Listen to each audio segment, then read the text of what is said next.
brother. Even when I'm broke, I'm scheming. Real talk, no gimmicks. Break bread or fake deal. Yeah. If you love me, show it, that's all I say. Break bread or fake deal. Don't wait till I'm gone just to show respect. Break bread or fake deal. Yeah. I'm tryna make plays, not beg for a check. Break bread or fake deal. For real.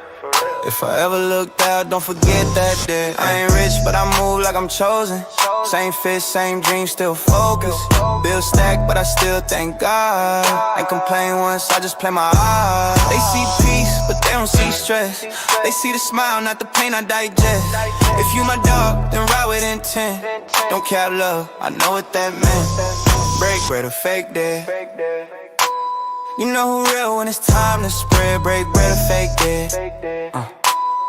I've been real, never switch for bread. Came from the bottom, but I don't feel low. Had to let some fake vibes go. Still keep it solid, that's nightish cold.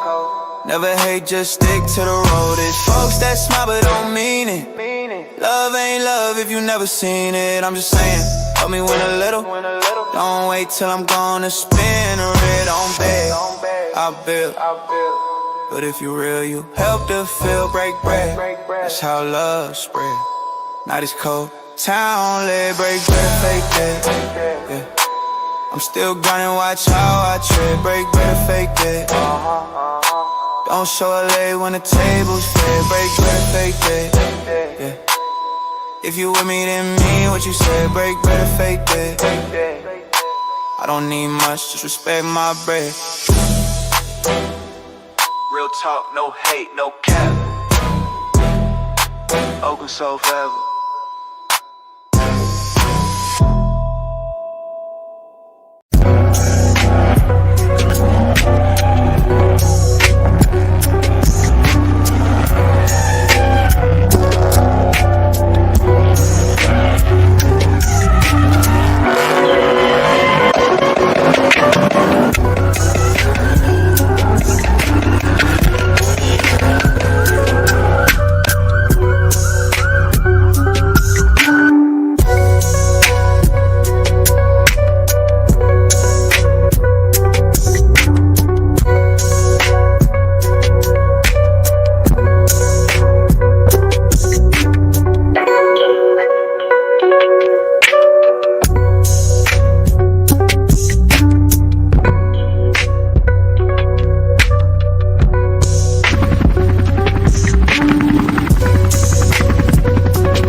Welcome to the Paladin. That's right. Welcome to the Paladin, everybody. How's y'all doing on this Friday, December 19th? Close to the well, not close, 6 days away, right? It's going to be some little kids on the 24th trying to stay up all night. Can't wait till it hit midnight. Can I open my present? That type of deal. Hope everybody is in good spirits. Loving on your people and they loving on you. You know what I mean? We over here in the Paladin trying to have a good time. Can y'all dig that? Got everything set up. I think we all are good. I got my mic turned up. They said my mic been sounding like I'm talking in a hallway. I hope that is not the issue now. But I think we're going to start here at the Slumlords. Let's see. Let's check this out right quick.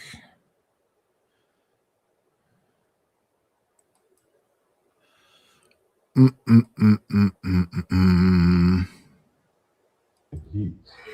my stuff is packed up away. So clearly. So you walked in and I was sitting right here. I walked in. Right here. just talk over, baby. Just talk. So that's the shirt you have. Show me the shirt you have. You literally see him take it off in front of you. So. Yeah, I saw. Yeah. Oh, y'all now why are you doing this right here instead of doing? Because I had to make sure it was my shirt. See, I don't turn up or I don't say nothing until I make sure that shit is mine. I was like, okay, let me make sure that my gallery department shirt is in here. Okay? Y'all already been turning me up now, bring it down a little bit, okay? Like, where's my phone at? That shit's crazy. Man. Hey, but look, why are you doing this right here instead of in your room? How would I do it on the floor? It's stuff everywhere on the floor. It's like dirty as fuck. The bed's not even made. Like it's just I'm like. about to do it right now. All right. I don't know why, literally, because my stuff is here. I don't know if y'all think that how things are, but yeah, no, I'm not that bitch. Like, I'm not. No, I get it. You should really realize that. Not one. Just keep it down a bit. It'll be ready in like 10 minutes, okay? All right, 10, 15 minutes. Trying not to make phone calls. Trying. No, don't do it. Just give me 10, 15 minutes, right? All right? Sure. Yeah. Good? No. I mean, now, what happened?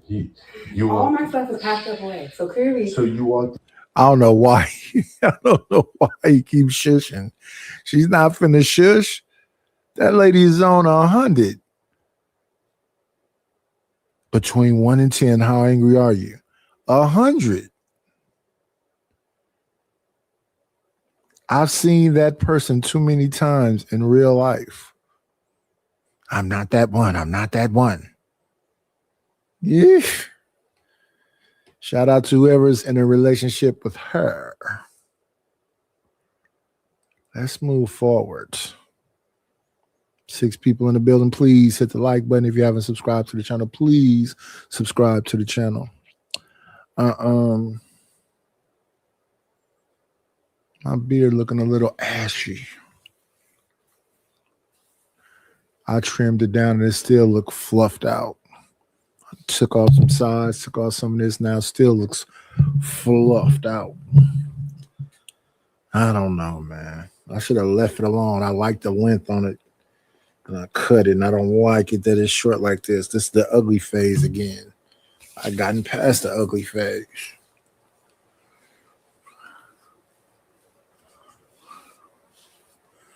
Now we got to start all over again from the ugly phase.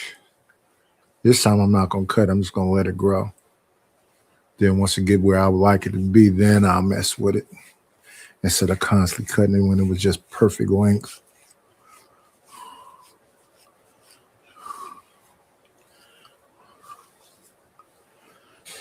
Then, let's see. Hit the skin. Hit the skin. Let's take off these.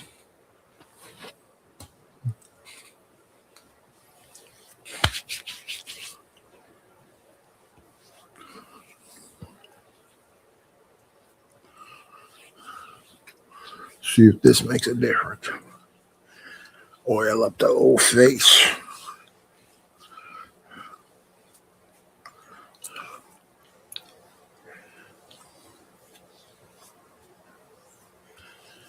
Before we get back into it. Man, I can't imagine, I've been looking at some of these homeless videos where the cat'll come up, give you a haircut, give you some food. They have a little tent you can go in and shower up. I couldn't go days without showering. Man, what do your skin feel like? What do you feel like? Yeesh. They give them a new outfit, cut their hair, give them something to eat, and then where do they go from there?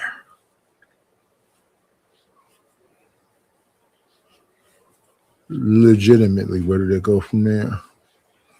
While we online talking about gender banging.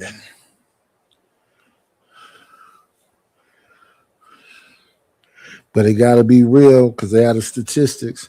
They say people ain't having chillings. It's a loneliness epidemic with men and women. I've seen a couple of these things where women saying, they breaking down and crying. And in that situation, I don't understand what the problem is. What is going on? You're going to get the perfect dude. Why are you breaking down and crying? All you got to do is go ahead and be with somebody out there for you, beautiful. These youthful, good-looking women. What's the problem is? What's really going on? I want to know.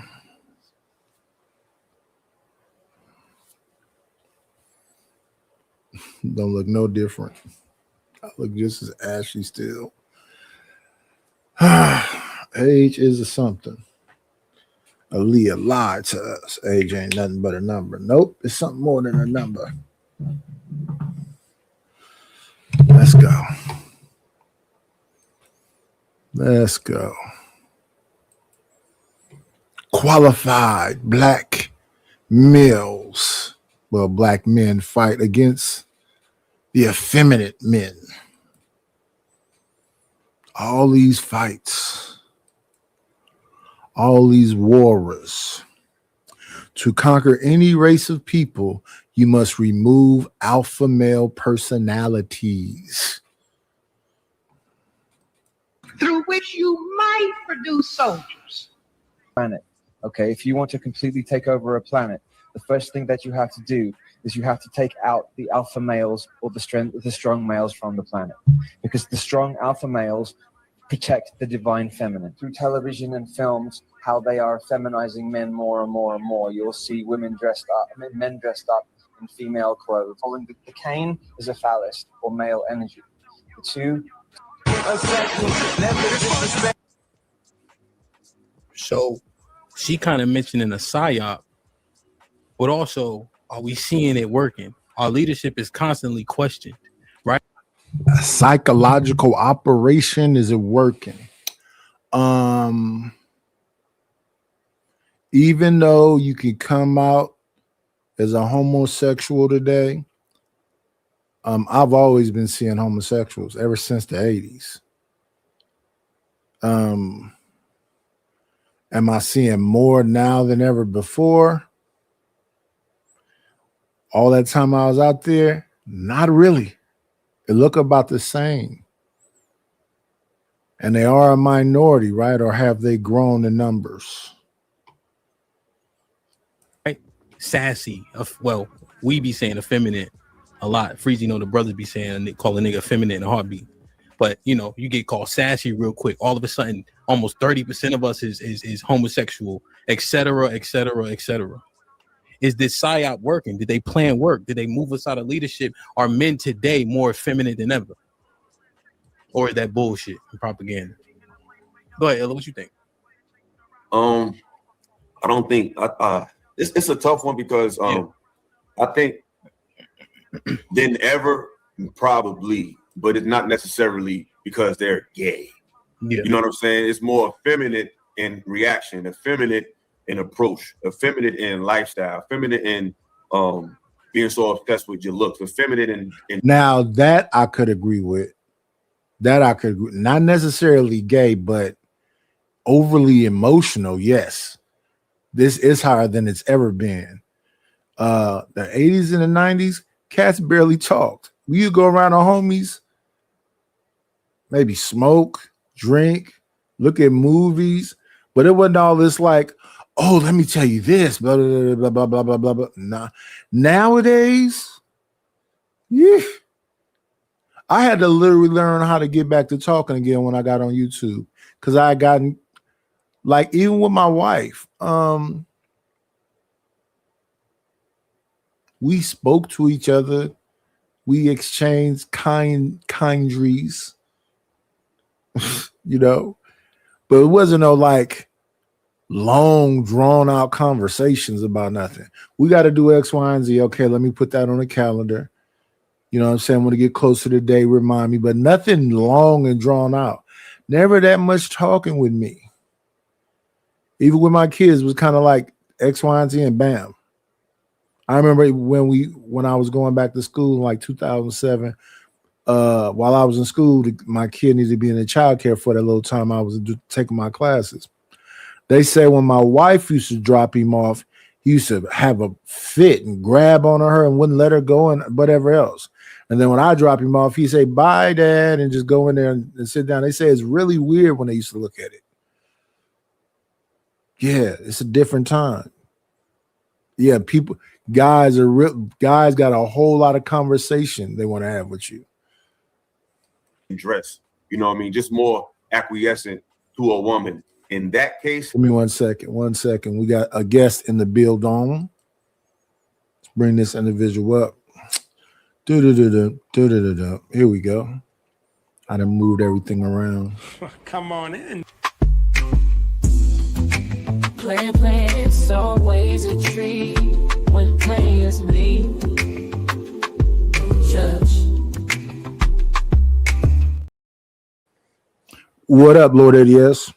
What up at 90s? How's it going, brother? It's a holiday season. Everybody's supposed to be cheerful, right? Yeah, full of joy. Full of joy. Yeah, most wonderful time of the year for some people. Other people, not so much. Facts. We just chopping it up. We're gonna go on this conversation right here about I always thought it was an attack on masculinity. Now they're talking about it's an attack on alpha males with what we're looking at on TV and what we're seeing in society. Then we're gonna go from that to an all gender world. That was a show that Sharon had earlier that I caught bits and pieces of. Like, what? Huh? Sharon is getting more and more into this. Everybody's, I guess, effeminate. They on a down low. They got a bunch of beards. I'm going to be honest with you, Nightish. Not all men, but a much larger number than before. A much larger number than before. So you think it's 30% like Hamp just said? Something like that. Whoo-wee. That's not good. Because if it's 30%, they can make the numbers get larger than that quickly. All they got to do is make that lifestyle seem attractive. And it seemed like, let me see.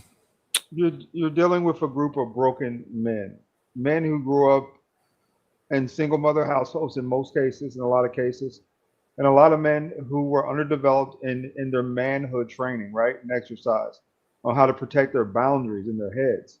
So you got a lot of subjectable men, you know what I'm saying? You got this other group over here offering, welcome, you know what I'm saying, no matter how ugly or fuck you might be, go over there with them. Money, status, all that stuff doesn't matter as much, right? You know what I'm saying? And so, it could be for somebody with a weaker mind, they could be very acceptable to that.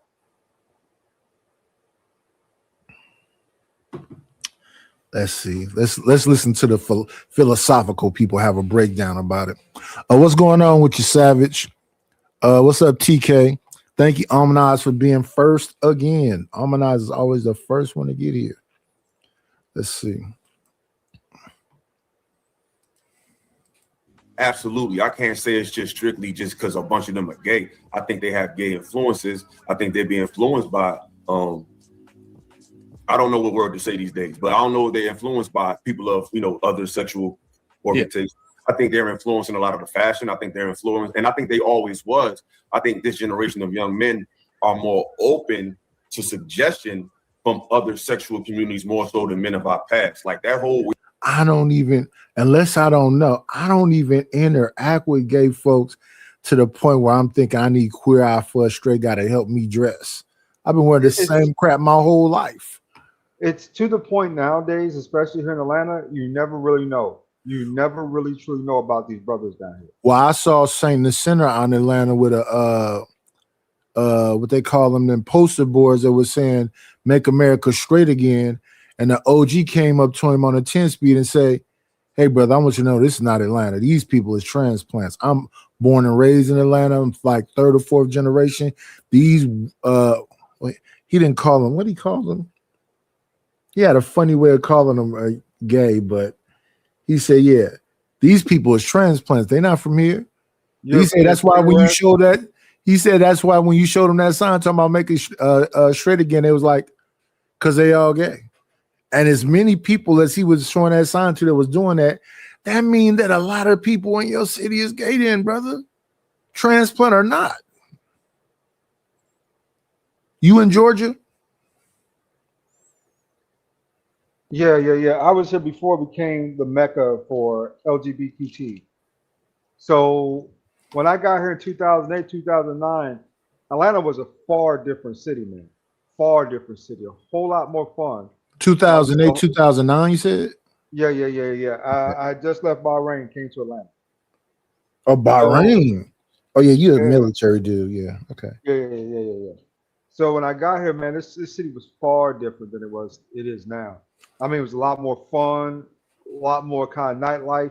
And it meant I remember more about Atlanta like the 90s, like 93 when Too Short went down there. You had Short down there, Dallas, Austin, Jermaine Dupri. It was all about them strip clubs, about that music being broken in strip clubs. It was live. They was calling that the Black Mecca. Yeah. This when I got here, there were still remnants of that, right? Good, hard remnants. I say it wasn't at 100%. It was still probably about 60% at that point of what it was in the 90s, right? Which is still a passing grade. It's a D, but it's a passing grade, but it's still a whole lot more fun than most places you're going to end up being. You know what I'm saying? So when I first got here, man, it was just a lot of fun being in Atlanta, man. For those first, I'd say, even though I came here, went broke, you know what I'm saying? I came here with 60K. Bro, I lost that 60K like in 3 months, bro. I went through it so fast on hoes and dough. Just smoking, you know what I'm saying, snorting, just having a good time, right? And even then, the rebuild, man, was dope. You know what I'm saying? Atlanta, she got heart, man. This is a beautiful city to be in, but it's cold. You know what I'm saying? If you find yourself out of money down here, you know what I'm saying, ain't nobody going to even notice. Ain't nobody even going to care. If you're on the street, you know what I'm saying? People know you drive by you on the street around here. You know, right? I thought the South was about hospitality. Man, it's cold world. And brotherly love. It's cold world, brother. Cold world. You got to be careful down here when it comes to, especially your resources, right? Now, the thing that kind of shocks me, man, is that even amongst, I mean, it's a real phenomenon, right? That just how this place has changed, man. Like you were saying, you know what I'm saying? It used to be fun in the 90s. Now it's a lot of wokeness out here, and really a lot of LGBTQ. Even the nightlife around here is like, woke, do you associate them two together? Not exactly. No. They're two different things. You don't think that woke and homosexuality kind of like meld together, like being a liberal? No. That to me, the true root of homosexuality comes from a lack of identity. that person doesn't know exactly what they are at one point, even though they might have the right, the plumbing right in their head somewhere. That's off. Saying that they can't identify themselves with who they are, which is a lack. What of about they just freaky? That too. You put that in. Yeah, I would think it'd be more of that than just don't know who they are. I think some people just freaky. They don't care where they get off. I was looking at this dude. I think his name is Nathaniel something. I forget the name of his channel, but he had did some. He used to do a lot of street interviews with women, and all these women was talking about all this freaky stuff that they was doing. I forget where he from too. Talking about, and these was all like Dominican women, Cuban women, Brazilian women. They was like exotic, pretty looking women, but they kept talking about all this freaky stuff they was doing with these dudes. And I was like, you're not meeting one dude, because the woman is beautiful. You would think, okay, she beautiful. She with a cat. They're young and high spirits and physically fit and everything else. You would think it'd be about a them thing. And every last one of these women was talking about some weird stuff the dudes was into, pegging and just weird stuff. And I'm like, what with you? And they kind of like, laissez-faire about the weird stuff too. So my thing is, why is these women so like hunky-dory with somebody being, suspect or down low? That's the real question. I mean, people had they fetishes and kinks and all this other stuff, but I don't know that I want to hear nothing about no weirdo stuff. Were they rich older men? These women was young. I don't know that they put a lot of emphasis on their ages, but these women are probably late 20s, early 30s. None of them women look like they could have been over 36, 37. And they didn't look like they was younger than 25. So it's somewhere in the middle of there. So I'm thinking that they messing with dudes is like late 30s, early 40s. So no, not older men. They're not messing with Coach Greg Adams. They're not with no 55-year-old with a bag. They with somebody that's, live in the game with them. So late 30s, early 40s. Somebody like Lord ADS. About that age. Probably. But no. Women to me, they have options when it comes to their sexuality, right? They can go both ways at any time, and bisexuality amongst women is openly welcome in our society. I don't like that. What I really don't want to mess with a gay woman, someone that's comfortable with like playing both sides of the. I can get upset with you now. I'm gonna go be with a woman. I can get upset with her and go be back with her. I don't like. She's a freak too. Like the dudes are freaks. She's a freak too. And I think that they'll be trying you or doing some dumb stuff. Well, Nias, that could be the absolute truth there too. I mean, you gotta understand that. You know what I'm saying? People like different stuff, right? It's just to me,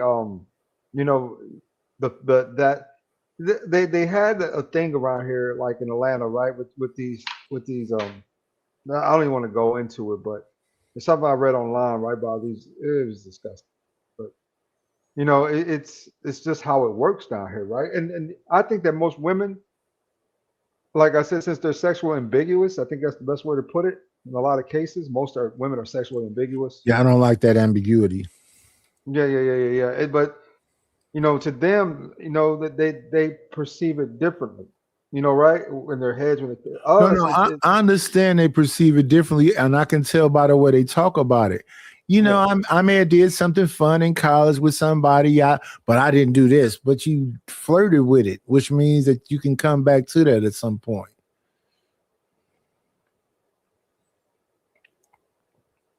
I don't think it's a Lord ADS thing. I think a lot of guys is okay with a woman being ACDC because they think, she'd be more down with a threesome or something like that.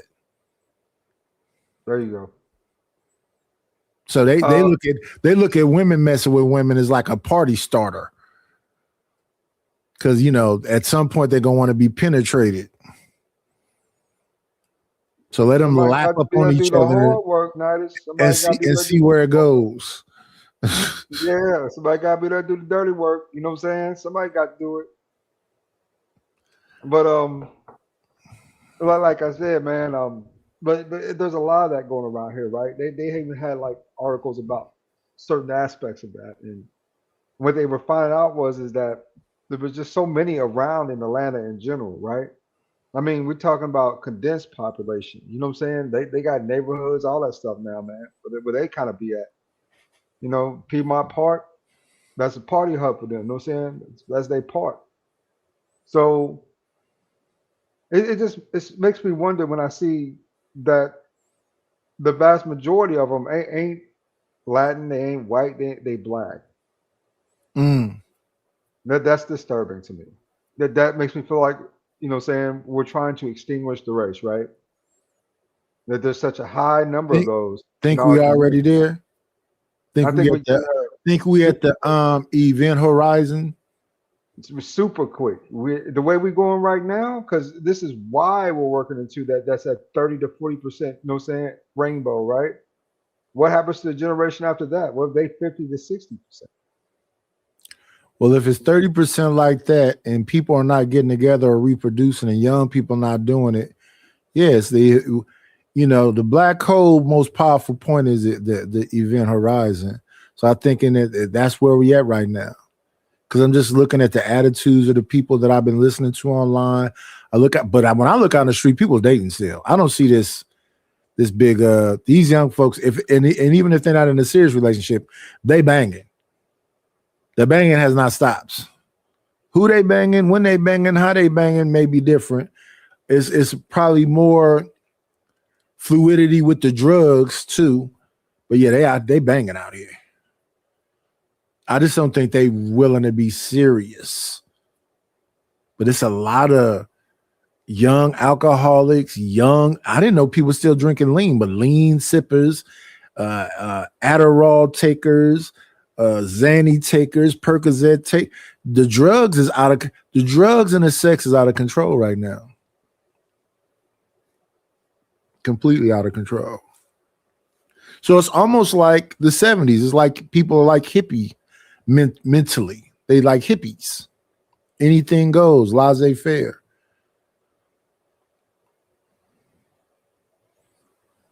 Let me see. Let's get back to philosophical though. Weird way of dressing. That was always trying to be pushed into our community hip hop. We just was like, nah, that's weird. Like that golf, all that weird S&M look. We never was into that. But this generation is like, cool. Like they're just open. You know what I'm saying? So they're open to any influence, any type of, and a lot of those influences come from people of different sexual orientations. A lot of times, which they've always been there. Just that this generation is more open to the suggestion than ever. So you can see it looks more prevalent. You think so? Yeah, because they're more open to it. So it's definitely more in persons, and they're straight. You know what I'm saying? So it's like they're just open to woman's suggestion more than masculine suggestions. Yeah, I hear young cats that their attitude is like they'll say literally they're not homophobic. The fact that they're saying it that way is to me sounding like some liberal mindset has got there. Just the way that people determine it. It's a lot of psychobabble, like stuff you would think you would hear from a therapist coming out of young people's mouths, and it's a lot of like I guess you would call that woke. There are a lot of young woke people. Like it's like you're only doing it because a girl think it's cool. Like that's the only way a man could do that, because a girl can be like, oh, he's fine. Like they still want a woman's approval. So it still comes back to the man and woman dynamic, because they're doing it for the approval of the women. They just want to do anything. I don't know why they're doing that for the approval of women. You better, my goodness. How you doing, Candy Cane? Do it. You know, that's damn. No, stop it. That's a primal instinct for men to want women. That's a primal What's it got to do with being wearing a purse? I think that he's got a niche there, right? Because it's like the more androgynous these niggas dress around here, the more women I see them with. So it's like Prince. Yeah, like some Prince shit. Yeah, so sort of similar to it, right? What up, Wall Street Willie?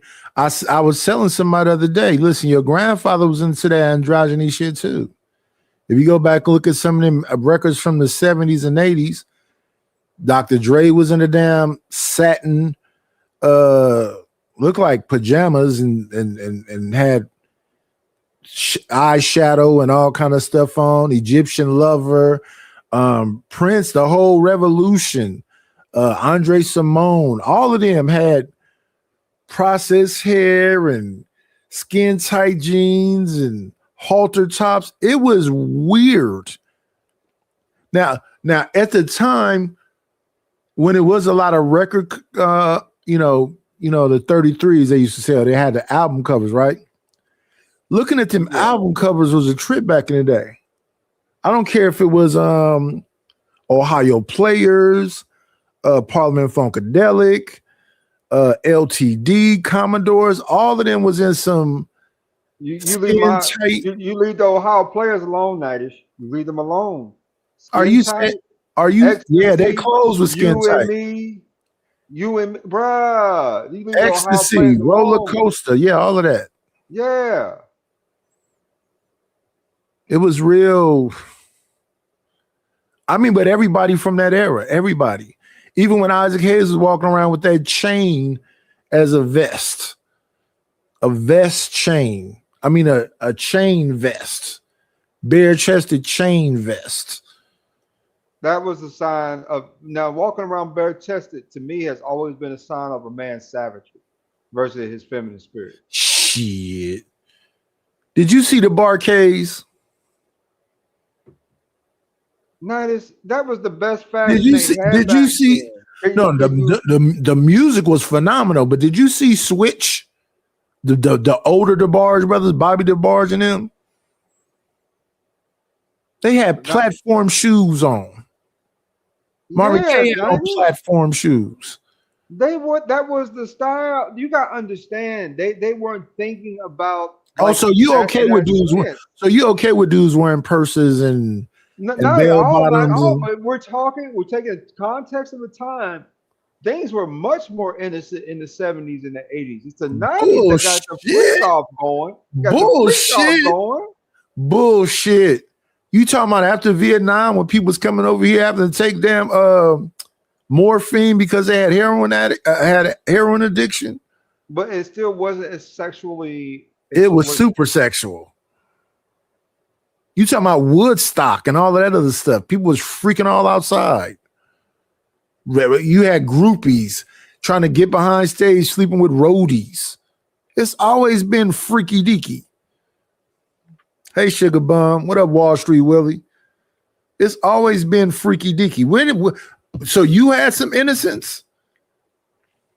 Back in the 70s and the 80s, I was told explicitly as a child in the 80s that all that stuff was not nearly as prevalent as it was now. Because back then, even with the lovemaking scenes back then, you know what I'm saying? They were like a kiss and then it would cut to the morning. Nowadays, they literally are on TV. They used to get freaky on. Well, let me see. Let me think about it. Do you remember the TV show called Soap? No, I do not. What is Soap? Soap was the what's them three comedians that always it was Robin Williams, Whoopi Goldberg, and what was the third comedian name? Because he was the gay son on Soap. Then you had Bosom Buddies. They was supposedly dressed up two women. Then you had Three's Company. Jack was supposed to be. It was just the manager, Mr. Roper, was zesty. It was so much zest on TV. I can't believe you saying what you're saying right now. It wasn't so obvious. It's not like it is now. It's right now. It's so blatant. Exactly. It was different back then. It was more innocent. Because they actually had laws and standards that they kept. Billy Crystal. Billy Crystal was the gay son on Soap. I always forget Billy Crystal's name. Billy Crystal's in a lot of movies I like. Him and Gregory Hines in a movie with Jimmy Smith I like. He's in De Niro movies as a psychologist. Billy Crystal got a lot of movies I like. Billy Crystal. Only movie I remember him in was in that movie with the Muppets and the evil like elf and whatever. Oh, he got some good movies. Remember, I'm a '80s baby. I don't. You talking about Billy Crystal? Yeah, but see, the '80s is when he was at his peak. The '80s and '90s.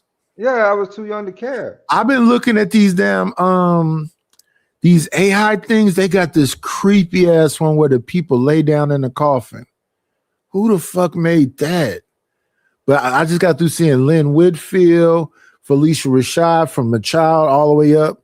They had one with Maxwell and Christopher Williams and Oh, gee. So it shows them like from their childhood Yeah. all the way through their adulthood. in the and beginning, then- it looked like it's a father with a son, but it's them and their childhood self. So then they go from them as a child and they morph them into growing up to the grown man. It's a trip, man. It's a trip. Ooh, yeah, nice. That sounds easy. It's creepy, but the one with the coffin is the creepiest one. Because you'll see the little person they grew up and then they had their hands like this and then they just lay back. I'm like, what the fuck? What? Crazy. Crazy. Stay away from crazy channels, the weird channels, man. Them folks Shout out to there. 757 Skybird. Thank you for the alley-oop. Yeah, Billy Crystal. I always forget his name. But yeah, if you ever get a chance to see that movie with Billy Crystal and Gregory Hines and Jimmy Smith is the drug dealer in the movie. That movie is fire. Always has been. I like a lot of Gregory Hines movies, even Taps. Now, Taps was the one I saw as a kid. I love Taps. Yeah. You got Sammy Davis, you got Savion Glover. Yeah, that was a classic. I believe one of the Fabulous Nicholas brothers is in there too. He's one of the old men. One of the Fabulous Nicholas brothers is in the 5 Heartbeats. He's their dance choreographer. Do you know who the Fabulous Nicholas brothers are? No, no. Oh my goodness, they did some of the best tap dancing, doing the split spinning. Oh my goodness, you don't know about Black excellence. How dare you? I should drop you for that. Oh, neither. I'm 46 years old. Stop punishing me. You only 9 years younger. You only 9 years younger than me. You're Stop punishing me for not being here. Let's give you an applause for that acting you just did. You're not being punished, sir. And look, yo, Mr. Fantastic, no, right? When what you just said, right? That shit scuffed my Tim, son. I hate the fact that niggas would do anything for the approval of women. That shit is crazy. Like, maybe I don't know if it's crazy. It just sounds crazy to me when I hear it said out loud. Now, one thing Illa said, and I agree, it's more prominent now. But Freezy, they put men in dresses that's our age. Maybe more so, maybe a little bit older. Maybe your age, Hank age, maybe Mr. Let Go age. Because Martin and them niggas is your age. Tyler Perry is your age. And them niggas was running around in dresses. Because remember, that's a part of the psyop too. Of feminizing the men, making this shit look normalized and okay. I think that money is really at the forefront of a lot of these issues. Women want money, men want money to, money is at the root of, people's validation. We live in a capitalistic society. And I think a real man adheres to a strict way of living. What I'm seeing nowadays a lot of times is that, a lot of men go off of feelings of how they feel, which is to me is a feminine trait. And they could be swayed, to and fro, just like the wind, just off of their emotions and feelings. I don't think a real man is influenced by his feelings or emotions. He's, he sticks to a strict set of rules that, that he honors. And I just don't, as far as honor too, there's not a lot of honor too. People, men nowadays don't really care about honor anymore. It's more about come up in the way they look, and impressing. And the reason why men do that, as far as like adhering to what women want them to do or whatever, we care too much about impressing people too much, man. To me, that's childish. That's a childish frame of mind. Impressing people all the time. You know one thing, right, Strata? because just something Freezy said. So Illa, Freezy, and Mr. Fantastic, let's say, they can get very demonstrative when they get passionate about something, right? Talk loud, talk with their hands, right? But I see it as them being demonstrative and passionate, you know? However, in this landscape, what's the first thing they say? Oh, you emotional. Oh, a nigga sack, right? Have we let that shit go on for too long? Have we been misplacing what that passion is? Like you see, it's been mischaracterized. You know, what does that make a man because he's demonstrative and passionate? Did that make him some type of? You see what I mean? They try to make a correlation. I think that it's the misunderstanding of the normal black man. To your point, what it makes them is exactly what you said. They're demonstrative and passionate, nothing more, nothing less. I think that when we're talking about the demasculinization of men, I do see it, right? But I have to say this. If I'm looking at black men in mass and what they're trying, I don't think the tactics have changed, but I think that the quiet majority of us don't subscribe to this shit. Because when I'm in the earth and I'm walking around, men are still upright, Hemp. Yeah. You know what I mean? It seems like when we talk about showbiz and music, that shit has always been there. It's not going anywhere because most of those men were effeminate to get through the door, right? But I will say, if I'm like, I see what they're trying to do, but then when I compare it to what I actually see outside, it doesn't quite match 1-to-1. Nighters. Yes, sir. Yes, sir. Yes, sir. Yes, sir.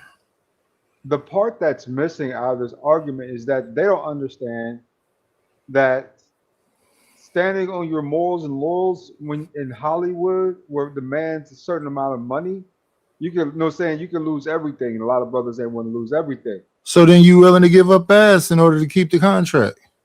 You on that Terry Crews shit? There's a lot of brothers who do that, but the main piece of that gets left out of this though is that there are special interests pushing this out to us. There are people paying those people to do that, right?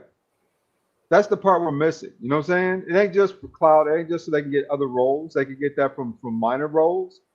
But what you're seeing is those interest groups putting these brothers out there on front face because, like they were saying, they're trying to. They're pushing an agenda. Exactly, because I think this is a way of now that they had a combination of things for a while, right? Deletion and then the LGBTQ thing, right? To wipe us out. At least to lessen our numbers even more, right? To the point we live like on reservations around here. But they got rid of one piece of it, but the other piece is in full effect. So black men and black women aren't getting together. They're just getting with people in their same gender, right? Which is extinguishing or just great. It actually grants more access to other men to come get those women, to be honest with you. You know, right? It really does. Because if you got this much over here and the women say, okay, I can't get what they want over there. And then you got these other groups of men placating to your women. Then guess what? They get to run through your women. You know, right? You know, and more inner turmoil, right? So how do black people choose each other, right? How do black women choose black men? Over 60% of men with felonies have kids versus over, what is it, almost 35? That makes sense though, don't it?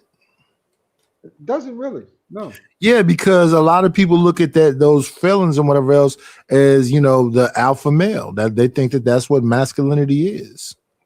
If you ain't got no felonies and you won't put feet and hands on somebody, they look at you like you's a sucker, like you's a lame. That's always been the situation. You know that. Yep, that's the influence of yeah, it's a psychological thing because Hollywood has always pushed the bad boy. They took a small hat man and made him into Arthur Fonzarelli. That man was not Italian. He was not no mob dude. He had on leather jackets, t-shirts, and rolled up jeans. They had him looking like what's his name? On the waterfront, what's his name? Marlon Brando. They had him looking like Marlon Brando.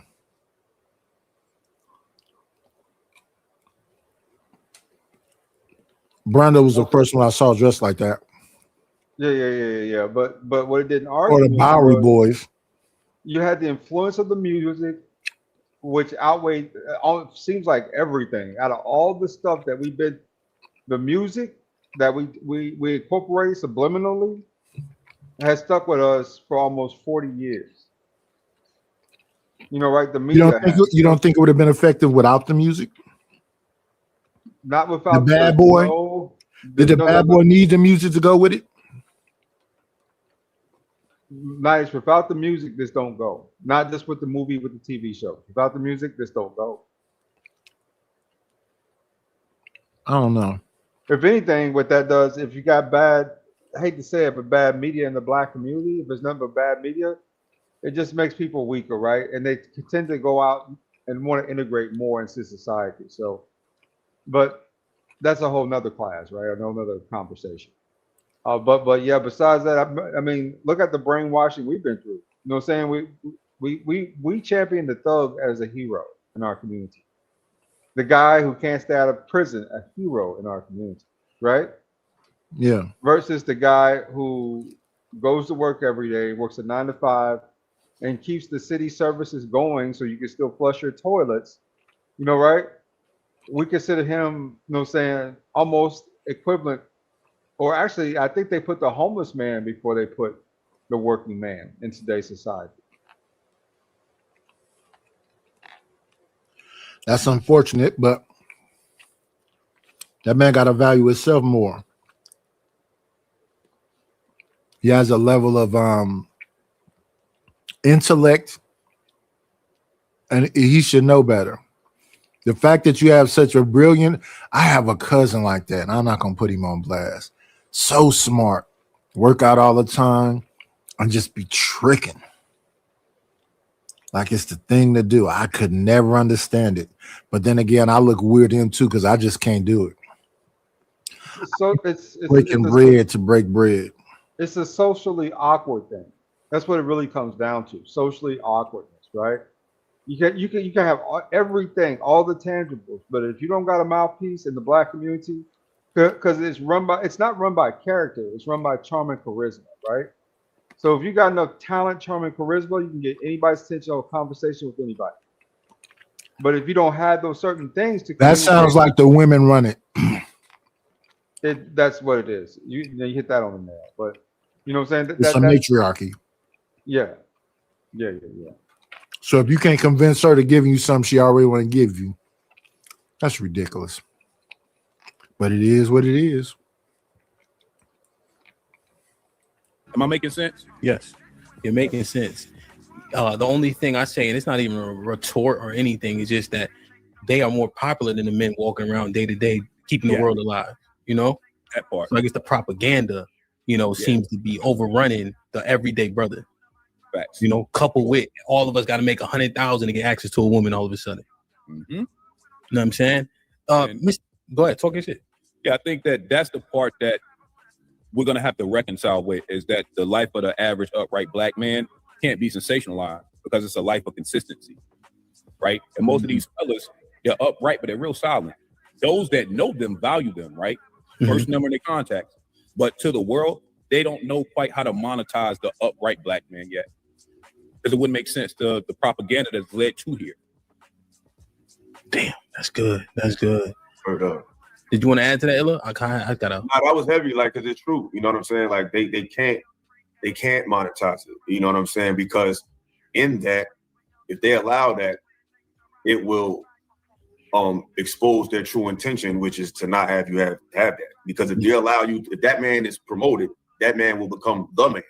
Because he's always been that. Because even in our lowest state, the most influent outside of course finances, unfortunately, we don't have all the wealth. But as far as the definition of what a man looks, feel, sound like, confirms that this is official, that's the black man for the planet in our lowest state. So they know if they're promoting that type of man, that type of stalwart brother, that'll just undermine this whole thing, because you're dealing with somebody who's it's an inferiority complex you're dealing with. You're dealing with a system that has been able to finance their insecurities. They have industrialized and corporatized their insecurities. You're dealing with a whole different type of monster. So you're really dealing with some insecure shit. It's penis envy. It's a lot of pause, but it's a lot of sexual jealousy. It's a lot of weird shit going on when it comes to this up there with other races of people and men when it comes to the black man. You are very virile and you represent a certain energy that's naturally attracted to people when you're broke. So if they empower that, what you think like that's like a powder keg. You know what I'm saying? Yeah, I definitely understand. Now, you know, there's these retorts that come as soon as you say that, like, white men ain't scared of no niggas. I never used the word fear. I didn't say they scared like scared. No, I was about to go down the whole game. You know, it's all the words that come out. But go ahead. Talk it. You want to? They're not scared. That's what I'm saying. Like when you think like them, then yeah, they're not scared to go to war. yeah, they're not scared to kill you. No, we got that. Yeah, they're scared to deal with you when those options are alleviated. When it's just my energy, how I resonate, how I communicate, how I resonate with people versus your ability to communicate. They're gonna lose every time. So it has to go to that. So yeah, you're gonna kill us. We get it. You're in the military complex. Yeah, we get it. But we still influence your children. You have to create systems to make our children do stuff. We just pop up. He's cool. I want to be like him. Like, you know what I'm saying? Yeah. Everybody want to be like Mike, right? Yeah, we're just born. Okay. And I got love for brother. I got a good brother, people I work with. I don't have no problem with white folks. I'm talking about just historically, overall, on the bigger picture. Not just some brother white dudes that's cool, they know how to handle themselves and all that. I'm just saying overall, like the conflict. Yeah, you understand. Yeah, no, it was clear. It was clear. You know, Mr. Let Go and Mr. Fantastic, there's one thing, right? We talk about how, do y'all agree that the young boys are more accepting of these things that would be considered effeminate first? Yeah. And there's a reason why though, because social media has taken control of how young people think, you know, and back just like what Strada said, when he goes out in the world, I think that's what you said, he doesn't see that, right? So it was a huge dichotomy between social media or men on social media and men out in the world. Mm-hmm. And that's the biggest issue. So young people, they're more socially awkward and they're not accepted due to the fact that they are more effeminate. They don't feel safe outside. They can't fight. They've never been in a fight. So being outside, they didn't go outside and play when they were kids. We went outside and played. We went outside and fought. We went outside and played games. We went outside and did all kinds of shit. Like when we went outside, we couldn't even go back inside. We literally had to search for water, literally from somebody's water hose. We'll go on the side of somebody's house and then turn on the water hose and drink water because we literally could not go in the house if we got thirsty because we had to stay in the house. So we were forced to be outside. This new generation don't never go outside because their mothers are thinking like, oh my God, if my kid goes outside by themselves, somebody's going to snatch them or something. So didn't nobody snatch us because we was always around each other. It'd be like 3-4 boys or, you know, the girls be with each other. So now, since nobody's really able to make friends, when a kid did go outside, they're literally by themselves. So they looking around like, okay, I'm outside. What do I do? There's no kickball. There's no hide and go seek. They don't know what to do when they go outside. So they go right back in the house. So they grow up being in the house and looking at people on social media. And the people on social media are the effeminate, socially awkward people that literally talk shit about the rest of the world because they're scared of the rest of the world. So they shit on the masculinity. That's where the toxic masculinity came from, because socially awkward people is like this.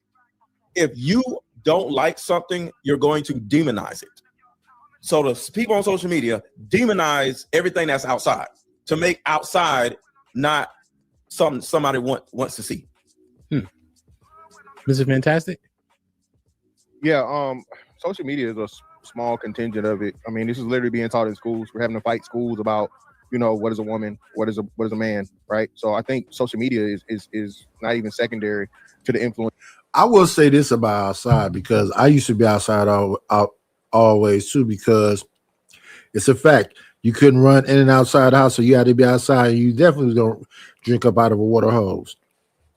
But nowadays, more recent time, it really ain't nothing out there. Bunch of angry people. I name all them restaurants I used to go to. Bunch of angry people. What you upset for? And it is not like it was in the 80s and 90s. It's just now just angry people that's just willing to go off about anything. And it's not even a real thing going on. But yeah, shout out to the shout outs. That these kids get from the sexuality being a spectrum. None of these things came through social media. These came through direct political and propaganda through the educational system and through society, right? So when we look at that and we understand that, we could remember you can still say nigga all day. You better not say the F-bomb though. We all used to use that wonderful 6-letter F word. We used to love it, and nobody had a problem with it. But we've allowed that group of people to gain so much power and influence, as where if you say that, you get canceled, right? So I think the social media aspect of it is there. I'm not saying it's not. You got boys doing TikTok dances and doing all these things to be trendy, right? But it's much deeper than the social media aspect, bro. This is woven in the fabric of Western culture, to where feminism happened and the fathers being removed from the homes on all sides. We suffered the most, but the respect for the man and the father being removed from Western society, to where toxic masculinity, I think somebody brought it up earlier, that's one of the biggest influences. So Hank, right? In terms of the fathers being removed, the boys are being effeminized. It seems like we all agree. Also, I think scientifically, I saw this. Somebody correct me if I'm wrong. Testosterone is lower than ever in boys. Yes. Hank, is it still a good enough reason to say that the fathers were removed if the 80s were 40 years ago? Like the fathers, these kids are, so Gen Z is what, 15 through 26, something like that? Right? I'm 39, so those my kid, right? Like, at what point is that bullshit if all the boys are being effeminized and we don't got no more soldiers? Look, man, I'm gonna say Or this. is it? Or if I'm bugging, I'm bugging. Go ahead. Now, I'm gonna say this, man. I think it's the parents' fault. I don't give a shit what your child see on social media. You need to reinforce it. You need to pour into something different. If my son or my daughter's out there seeing something and I find out that they're watching it, I'm going to be the first to say, no, this shit ain't real. Don't believe it. And I'm gonna point one till I know. People need to be more involved with their kids in the school. We're allowing this shit to happen. Man, there's no way. There's a certain time period. There's no way you would see a boy out here wearing a goddamn dress. He will get shamed, talking about, and all that shit. Look, I can go you back to the days of Flip Wilson. I don't know if some of y'all may not remember. Yeah, Geraldine. He used to do Geraldine on the TV show. That's how far I go back with it. Now, of course, during the Richard Pryor days, he cross-dressed and all that. That shit's sickening to me, man. But us as fathers got to make sure we stay on top of that. We have to. We know a lot of these black women are accepting to that homosexual lifestyle. They got them in their friend circle. They okay with it. If the father says something about his son being a punk, they're going to be the first one to sit there and say, no, leave little Johnny alone. Bullshit. Put foot to ass on little Johnny. What the fuck does he want to wear a mascara for? Why does he want to be okay with trying on dresses? Why is he talking about at Halloween? I want to be dressed as the princess instead of being dressed as a Daredevil or Captain America or some shit like that. He wants to be Wonder Woman. I'll be goddamn. That's some crazy shit, Amp. It's crazy. Where did the fathers fall, though? You know what I mean? Yeah, the father's been gone, like you said, for like 30, 40 years. So the fatherless household stuff, we didn't have fathers. My dad is still alive, but he wasn't around. So like none of the people I grew up with had fathers except one of my friends. And I'm not saying we grew up okay, because some of them dead, some of them in jail, some on crack, so I'm not saying that everybody I grew up with is good, but my father was around, but that back to the not talking stuff. If he could just grunt for words, he'd grunt for words. But no talking going on. He mainly talked when I was in trouble. Did something to school, right? He makes a good point. This has been generational now. This has been going on 3 or 4 decades, right? There's been a lapse of fathers in the home. This is kind of feels like that might be the fruits of tuition of this, right? Or fruition here, in this circumstance. But they're not saying the reason why there aren't fathers in the home, because your daddy got 15 other kids. 17% of black men are making over 60% of the babies. Good thing or bad thing? Horrible thing. It's breeding. It's just breeding. What they're breeding is ball players, I guess, nowadays. At least trying to win a genetic lottery, right? Of some sort. But yeah, man, the weirdness is wiping us out, man. So now you got men that ain't having no kids.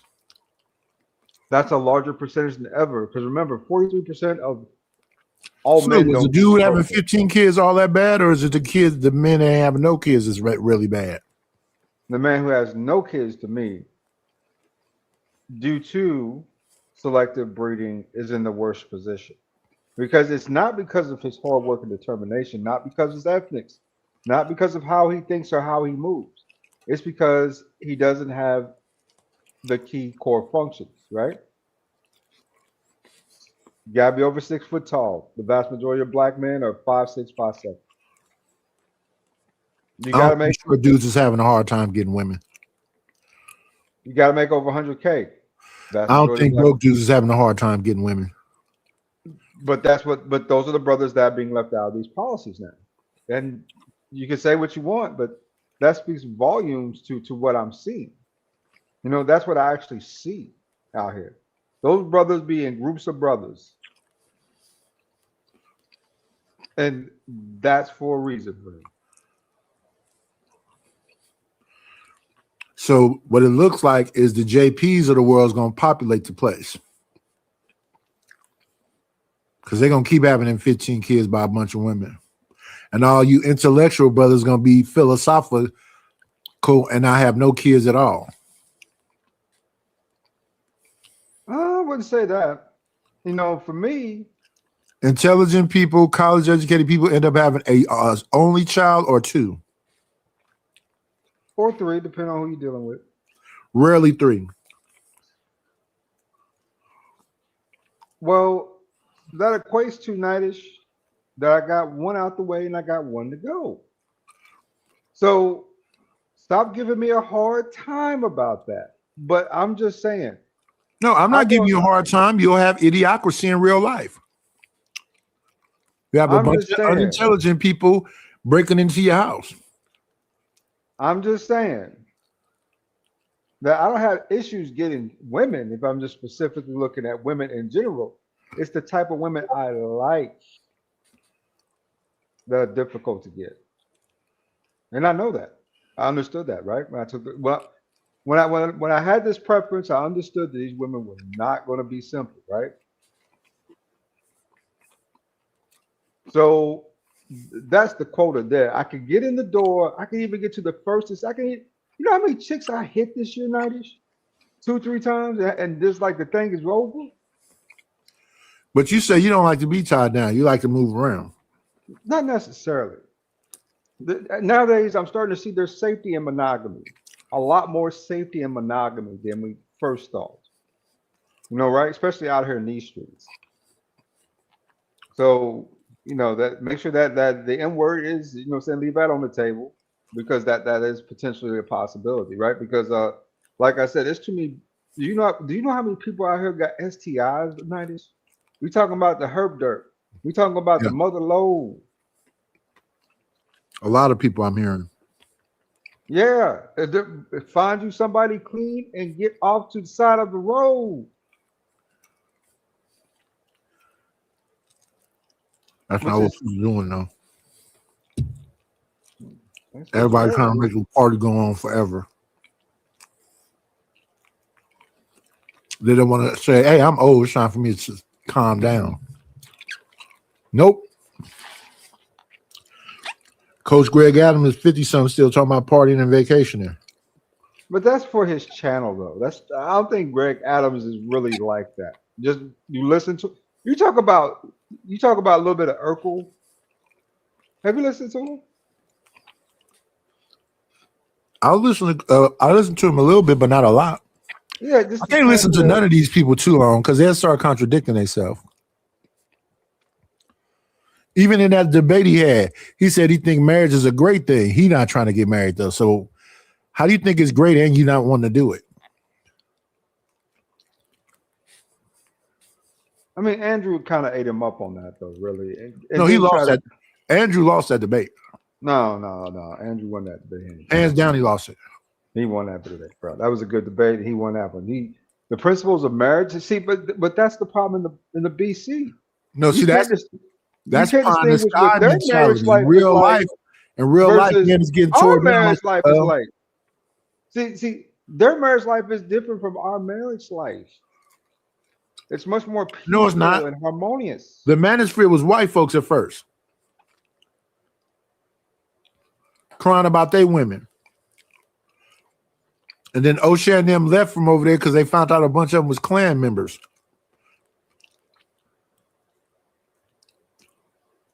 Yeah, that's obvious, right? I mean, act like you ain't know that the original manosphere was a bunch of white males. So they're gonna have some white male ideology. Yeah. Well, evidently they didn't get it. Took them a minute. So then O'Shea, Obsidian, Angry Man, and Donovan Sharp left. But before that, they was heavily into it. Yeah. So now women just get to see men on panels. What my good friend Sugarbone would say, Shicey Bone would say, crying. Nobody grew up in this effeminate shit. You feel me? So there's something to be understood with the no fathers. Is it because this effeminate stuff seems to be something that is fairly new? So it's not the no father thing. I think it's more of social media and the algorithm pushing something towards us, and we're starting to see it more and more. And then we see more and more people being okay with it. And then now we're just like, oh, okay, well, this is okay. I'm going to do it. Certain things have to be known. Like there used to be like man code when I grew up. There's no man code no more. So young boys or men, they just do stuff and there's no man code. Yeah, but Mr. Lecko, if as a man, we see certain things in your son or your nephews or your little cousins or whatever the case may be, it should have been addressed on site. Mm-hmm. Why do we let that shit slide? Oh, well, he's young. He's nothing wrong with him playing with dolls. He's just a kid. Bullshit. Why wasn't it addressed then? No, you don't need to be playing with your sister's dolls. Go get them Lincoln Logs, them Legos, and them Tiger toys. Go play with your little men or something. Why is he so enamored about getting this? I understand social media, and I agree with that part. But when we see it, it needs to be addressed. Father in the home or not. Whenever my kids will come to me, and when I see certain questionable things, you need to address it. Then you need to have a conversation with your ex or your baby mama or whatever title she got. Why is he? What's going on with this shit he got going on? Why is he talking about watch these girl cartoons and looking at certain things and talking to certain? Why is he moving like this? So now as parents, we got to come together. Now you're gonna be an uphill battle if your ex is okay with that bullshit. Now you're in a fight by yourself. Unfortunately, it is what it is. But it's got to be addressed as soon as we see questionable things. I don't care if they're not your goddamn son or no kin to you. Say, hey, man, ain't how a young man should act. Why can't it be addressed? That's what happens back in the days when we see certain things, man. Unfortunately, we some punk ass parents and we not taking care of our business. We're not doing like we used to do. We're not shaming these motherfuckers. We're not making them feel bad. We're making excuses for them. We're passing laws for them. We're doing everything else but addressing the real issue. Can I add this to the conversation, Hemp? It's okay. What do you think about this? Let me go like this, right? Just make sure. Strata, I know Illa want to get in. I know Freezy unmuted a little while ago. So go ahead. What do you think about this? I mean, but not as he is right. Impact of black fathers is still TBD. What I mean by that, Nightish, I hear you. He is right as rain. You take that toy out of his hand and jerk a knot in his little ass. Like, what are you doing all this girly stuff for? Think it's gonna be a fight? Between who? Like Gabrielle Union and whatever dude name is, the basketball player. They're gonna defend the gayness. Fight for his right to be gay. Oh, nice. She better not tempt me. Fight for his right to dress up like a princess. Ooh, she better not tempt me. I saw a father take a picture with his son dressed up like a whole woman. I wasn't that long ago. All the aunties and women was out there supporting his right to dress like that. That was a man. It really is shameful, bro. Just to hear those brothers. But Dwayne, it's kind of weird, right? With Dwayne, you know what I'm saying? You know, his. I think they leak too much of his personal life too. You know, he leaks too much of his personal life out there, right?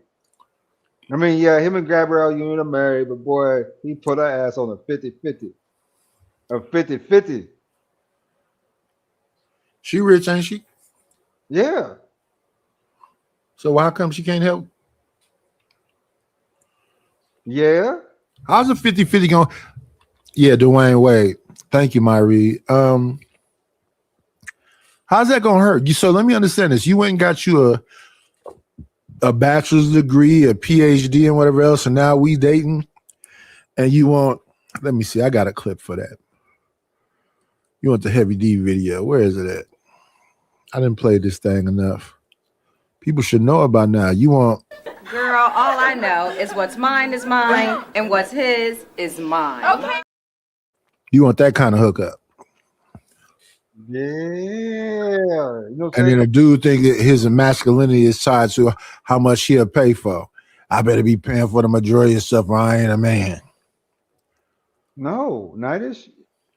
Because I'm going to use that same line on her ass. What's mine is mine and what's yours is mine. What do you mean? You rich and I'm rich, but I got to pay for everything. Yeah, that's the mindset. That's the mindset. You as a man have a responsibility. You're ordained to carry the heavy load.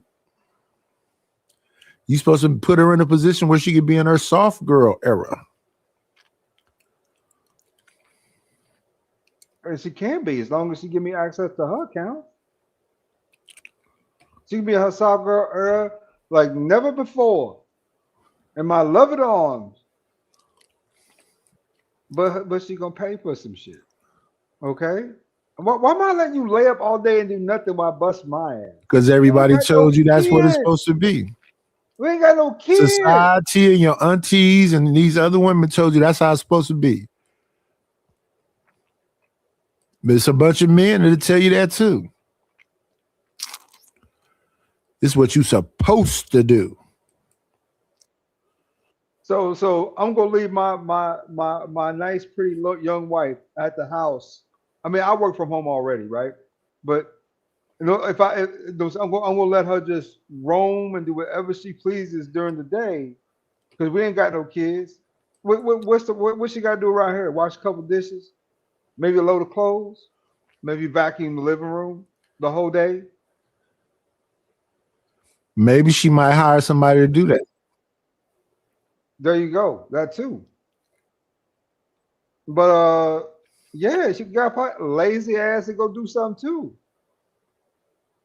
Sit around watching me all day, bust my ass, and you up in here watching Oprah? Really? Yeah, yes, for sure. Why not? You a man, ain't you? They hit you with that one. You a man, ain't you? Ain't that what a man's supposed to do?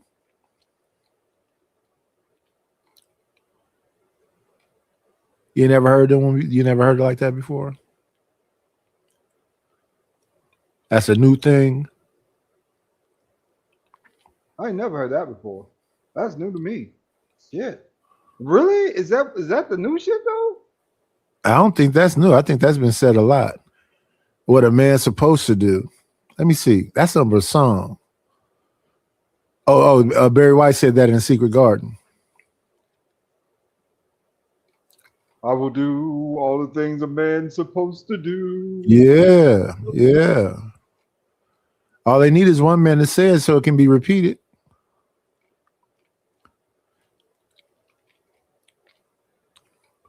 How do we keep the music playing? Like you do everything. Through the music is subliminal, Nightish. The music in our heads is subliminal. I mean, we take on. Well, that song is James Ingram and Patty Austin.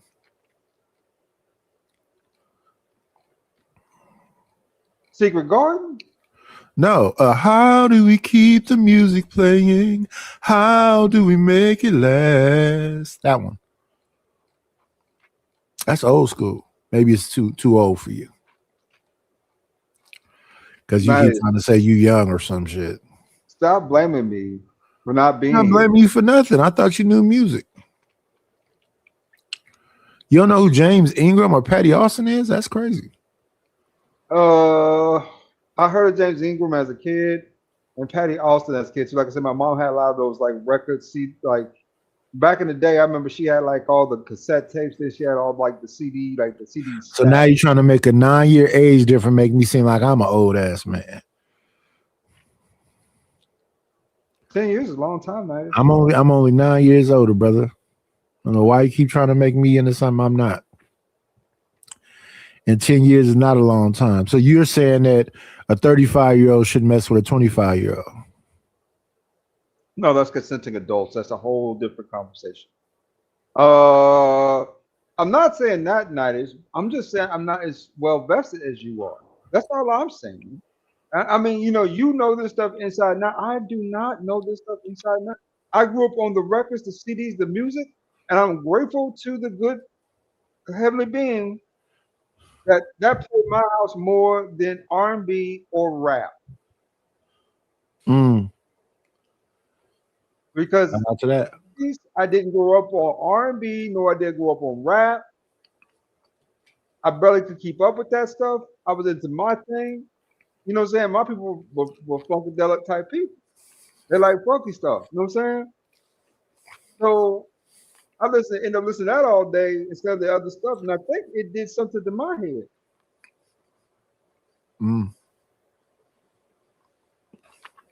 It's wild to me, right? Wow. Let's see. Let's get back to it. Party people. Is I think black fathers have re-entered the home, but our children and our youth, they're still knee babies and they're still coming up. I still think we need maybe a runway about maybe 10 years. So like, let's say Mr. Fantastic's children, you got babies, I got a little one, like all of us up here, the men that are involved, we had to recorrect and redirect, right? So I think before we can even gauge where we are with black man influence, we have to put a TBD because we're course correcting right now. So you really won't be able to see the influence until your kid becomes of age. Let's see what it looks like when your kid is a teenager. You feel me? Like we're stepping back. So that's why I say, what do you think about a TBD? Because we're back now. You feel me? You're saying that the impact can't quite be measured just yet. Right. Because the fathers that are actually involved, their kids are still rather young, right? So we can't properly gauge it because we don't have a big enough sample size. Right. I like it. Ella, go ahead. I like Trotter, man. Like word is born. That was official, bro. I want to add on to that. Damn, because I want to respond to Let Go and respond to something that he said. Not to go against y'all, just add on to it, a lot of stuff. Real quick, Let Go, you was talking about the social media. You're right. And I think the problem is we lost a lot of social rights and passions when these kids just been in the house all day. Like a lot of stuff we learned from just, like you said earlier, just being outside, just being around each other. Like that's where we learned a lot of nuance of social interaction by dealing with, circumstances socially, what I mean? Even though like just fighting, falling, getting down, knowing how to snap back, knowing how to dress, just knowing how to acclimate yourself and find yourself in real time, in reality. That was taken away from kids. So that I want to add to that. But hey, when you were talking about the fathers is going, I think it's more so basically same thing I was saying, Let Go. Like basically it's just they don't have any social interaction. And this is why I want to say what you said. What you're talking about is true, but I think it speaks to the improper mate choosing. Because if you had a point when you with your wife at year 5, year 7, and this is when you find out she don't have a problem, she has a problem with your do you even see these kind of men in existence? Men who want to be mentors, men who want to be coaches, men who want to be teachers. Do you even see them in existence in your real life? What up, Goody Beans? Where I live at, yes, I do. But I live out there I live in right, by Quinnet, right? So over here, there's a lot of Latin, a lot of Asian, and a lot of different communities over here. So you do see those men over there have a conversation with the boys sometimes, talking to them or whatever, whatnot. You know what I'm saying? But mentorship, somebody just say, okay, I'll take this group of boys under my wing and, you know what I'm saying, try to guide them. I haven't seen that as much. No, not at all, really. I think I saw that on a commercial one time, but I don't think I've ever seen that really like that, right? Gooda Beans says something about a song. What song is he talking about? What song are you talking about, Gooda Beans? Or is that Gooda Beans? That could be Gooda Beans. What song are you talking about? Hey, listen, y'all. Y'all got to get the same spiel. Like, comment, subscribe. If you have not subscribed to the channel, please subscribe to the channel. Make sure you hit that like button. What song is Gooda Beans talking about?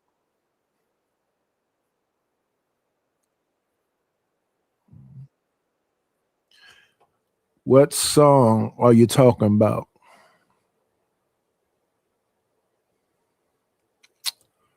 Let me see.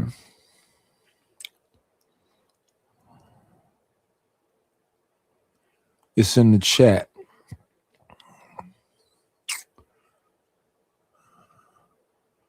Let me see.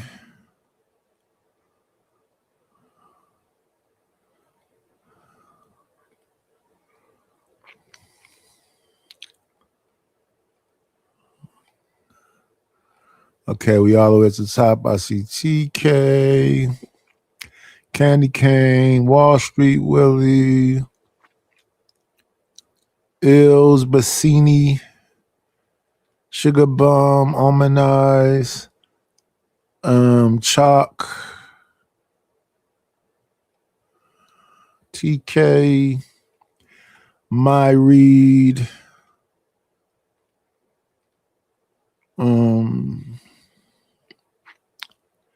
then it says, the first time I see Gooda Beans, it says, how much for the song? I don't mind paying. I feel like y'all would fuck with it. I dropped it in the chat. I don't see it in the chat, though. Drop it right now. Drop it again. Looks like Power. Which version of Power is he talking about? Right? I think there was. It's a song, he said, but I don't see the song. It's called Power, but I don't see the song. All I see is him. Anybody in the chat, y'all see the song Power by Gooda Beans? I don't see it. And I done scrolled through a couple times. I don't see no song.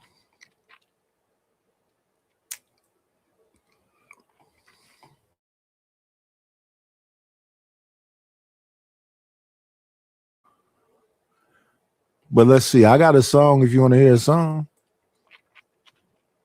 Let me see. We got ADS up here. Got me up here. You want to hear a song? I got a song. Let me see.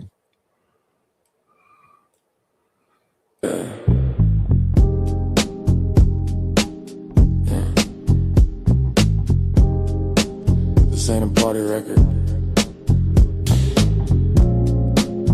It's that still breathing record. Move if you alive.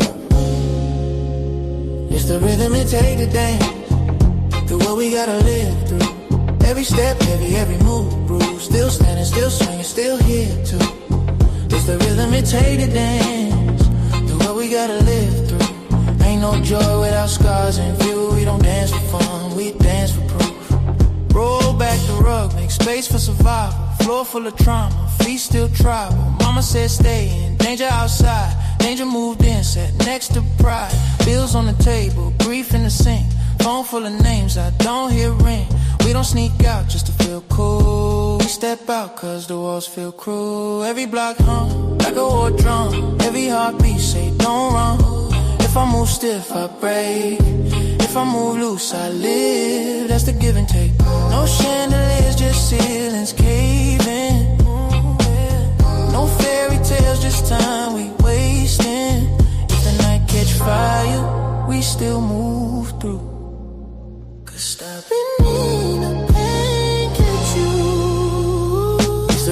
imitate the dance through the way. We gotta live through. Every step, every move, bro. Still standing, still swinging, still here too. It's the rhythm it take to dance. We gotta live through. Found joy without scars in view. We don't dance for fun, we dance for proof. Bad boy label since youth. Ain't bad, just aware of the truth. Cop see bed, street seafood. System see bodies, not roots. Sun came up on empty rooms. Last cut short, plans on mute. Everybody here got something to lose. That's why the movement's sharp, not loose. If mama checked my room, she fine. Survival mapped out line by line. No dreams framed, no posters. Just exit plans and closure. Music loud so the thoughts don't talk. Bass hit hard so the fear can't walk. Radio playing like a heartbeat flat. Kick, snare, life bounce back. We ain't celebrating it, we concentrating. Every step is defiance, every sway is patience. Ooh, yeah. It's the rhythm it take to dance. What we gotta live through. Muscle memory, pain and groove. Still moving, cause we refuse. It's the rhythm it take to dance. What we gotta live through. If I fall, let the beat still move. Tell them I lived, I didn't just make do.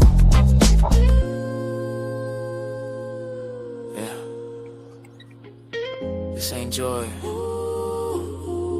This is motion. Emotion. Mean life. Mean life.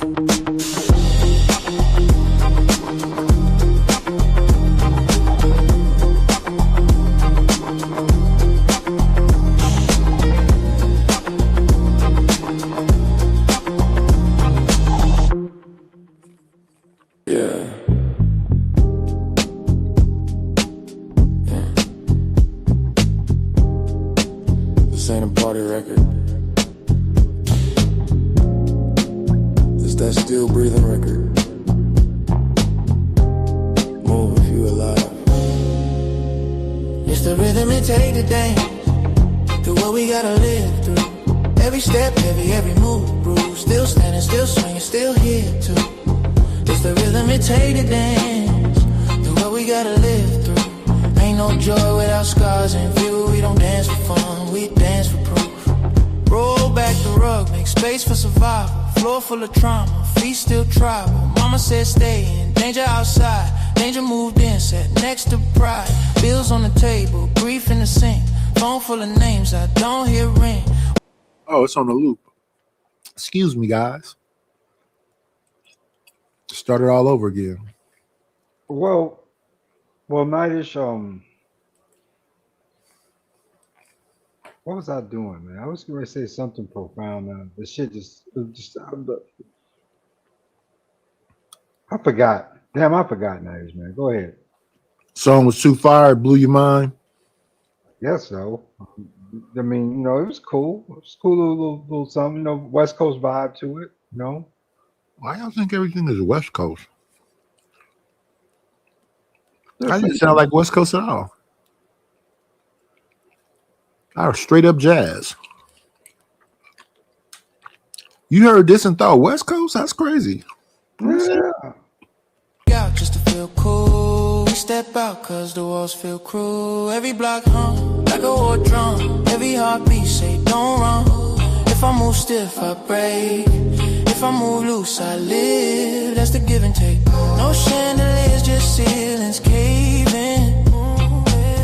No fairy tales, just time we wasting. If the night catch fire, we still move through. Cause stopping in the pain get you. It's the rhythm it take to dance through the way. We gotta live through. Every step, every move, bro. Still standing, still swinging, still here too. It's the rhythm it take to dance. We gotta live through. Found joy without scars in view. That man said jazz sound like the West Coast. Shout out to the West Coast. No. The reason why I say it sounds West Coast is because it sounds upbeat and kind of tropical, right? You know what I'm saying? Like a remote destination type vibe. Oh, okay. You know what I'm saying? So that's when I think of West Coast. I think of remote destination vibe, right?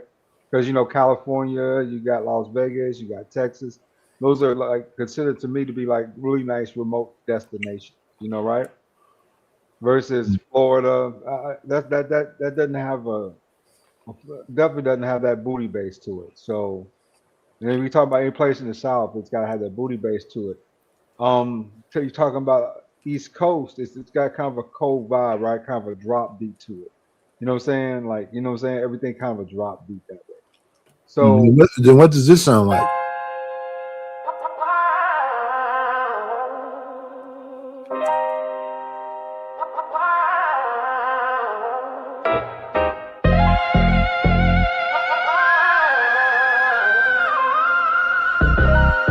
you see, that's got an up north vibe to it, at least in the intro. The drop beat.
Let's see this one.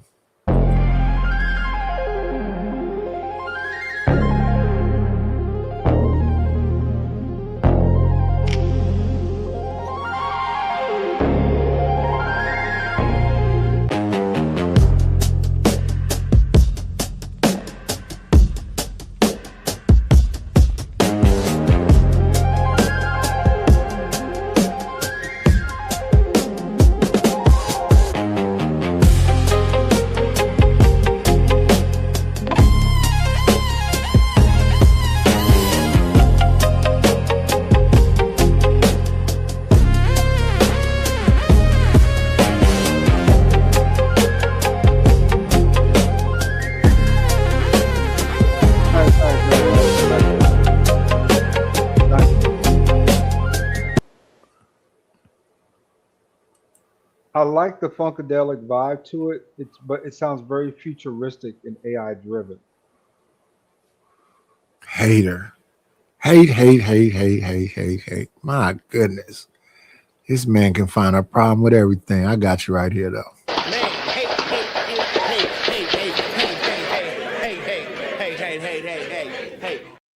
What? Bro, what are you talking about, man? Crazy. One is too tropical, one's too futuristic. What you trying to make your son masculine, that speaks to a deeper issue. How well do you know this person? What do y'all talk about values? A lot of us don't really have proper courting. It's just she's cute, she thinks I'm attractive, I have a decent job, she has a decent job, my credit's pretty good, her credit's pretty good, her family's okay, all right, it's okay, the sex is cool, let's do this thing. And that's not really how you become in a relationship. You know what I'm saying? You really gotta be a friend. Like, I don't know what, I don't want to drift off, but people are not, you have to be friends with your woman, man. Y'all gotta be cool. That gotta be a homie. They gonna be friends with this woman. That's their fucking business partner, or just she's fulfilling a role. You know what I'm saying? A societal wife, a societal husband. You don't know this motherfucker because there's no way you're supposed to find out your woman feel that adamantly about that something that serious. Once the kid is 5 and 6, it's like, what are y'all doing? You know what I'm saying? But to ultimately close it with Strata, brother, that was an excellent point. And this also speaks to the bigger picture with our people. We, like you said, we don't know the impact of our what we've done with our children yet. So if we take that same psychology back to our people and back to the things we went through, you have to wait and see how much we've done or how much we've grown. Like, we're still in the space where we're still directly from all the we're only about 50, 60 years removed from all the major events plus sporadic shit. But all the real major events that totally shake the foundation of Black society, you think you're going to figure that out in 30 years, 40 years? Like, things have to play themselves out. Like, you know what I'm saying? We're in the midst of the aftermath. And it's just like people want the aftermath to be faster than the attack. Like, how the hell something that took, let's just say, and I'm being generous, let's just say something that happened for 500 years, and I'm just being small. How you think you're going to recover from that in 50 years, in 40 years, in 30 years with less money? We gotta let things play out. So excellent point by Strata, and let go in him. You know what I'm saying? That was dope. Yo, that's interesting. And 2K was up here. He was saying, you know, we talk about the violence and all that from Black people, right? He was illustrating a point that gangs in New York lasted a long time. They was out here wilding for a long time, trying to get it right for a long time, you know? And so now Black people are still, he was just making a point, like, still normalizing, right? You got to almost let the shit play out. You know, just got right 60, 70, you know, in the 60s and 70s, voting and the whole 9 yards to get an opportunity. Redlining stopped in what? Technically 1968. But, you know, even though they say no more redlining, it probably take 10 years for it to get out of the system. You know what I'm saying? Just a whole lot of things kind of when you really start processing it. Like, how long have Black people had an opportunity? Can I say something real quick here? That's it. And then we get Freezy after that. Okay, yeah, just not to cut your wisdom. I was talking on a panel today. A lot of us, we got to get the crack out of our system, but a lot of us got to remember, in our generation, think about it. A lot of us and our people in our generation ain't really start drinking water that much till they got in their 20s. Water was a punishment drink. You ain't getting juice, you getting water. That wasn't even, you got a generation of people who didn't went years without letting water be in their main beverage. Like we got to give our people a break. Not excuse, but hold up. We got some shit to get through. But I'll digress. No, that's interesting. That's real. That's interesting. Water wasn't the thing. It was Shit like that. water. What? No, real shit. Niggas used to do sugar water, nigga. Straight. Yup. Straight. Water You know was what I a punishment, man. real shit. And Yup. syrup sandwiches, man. Freezy, what up, though? Man, y'all making me reminisce. I want to ask you, on that clip you played, was that A$AP Rocky about to kiss a white boy or something? Was that? Nah, that's a girl, but I think she's like a non-binary or something. Oh. You know her. You ever seen this movie Jawbreaker? Y'all remember that movie? It's watch it when you get a chance. It's an interesting movie, but essentially this guy is like a pedophile. And then she get him and like chain him up. He end up jumping off the building. It's y'all know The Conjuring? Yeah. The dude who playing The Conjuring, he's like the pedophile in the show and shit. So her name is, damn, I can't remember her name. But now she identifies like non-binary or some shit, but it's a girl though. But that's why it looks so crazy that he would even do that, because most people think it's a nigga. Yeah, that's crazy. Yeah. But along the lines of what Mr. Let Go said as far as social media, that's a common issue that a lot of people name as far as why we see the dysfunction, especially in the Black community, right? But I think as men, you know, we're here to assess situations for now and for the future. We know social media is here and it's here to stay. Social media ain't going nowhere. So as men, we got to be prepared for that, right? And also, I just want to say this too. Everything on social media, in my humble opinion, is not bad, right? Social media ain't all bad. It's not all bad. There are a lot of constructive outlets on social media that could fine tune a person's life. I think what we truly need, as far as especially with kids and women and ignorant men, is just needs to be more guidance, right? There needs to be more guidance, and there needs to be more of a respect level when it comes to somebody who is here to offer that guidance. Nobody respect nobody. Don't nobody respect nobody, man. Everybody want to be the man. Everybody want to be the woman. Everybody want to be the shit. There's no order in this. The order has gone out the window. You mentioned the gangs in New York. I think even with those gangs in New York, they still had somewhat of a family structure still intact, right? With the fathers and stuff going to work. These dudes was gangster. They was going to the steel mill. You know what I'm saying? So I just think that we need more. The men, it's all contingent upon the men. I know, you know, we always been having these conversations for a long time as far as, you know, how women have thrown a lot of stuff out of socket, you know, the single mom syndrome and all that kind of stuff. Men got to get it. We got to get it together. It's on us, man. I'm telling you. You know, you don't have to have sex with that woman with the big ass and the titties and whatever. You know, but when we say that, that's another man will say Freezy is dick policing. I'm not trying to dick police. I'm trying to show you I'm trying to show you how to live a better quality life. We got to be able to listen to reason and how to listen to something that's going to actually improve your life, and not say, "Oh, you know, you dick policing." Nah, That's the segue. That's the point. That's real. That's the segue.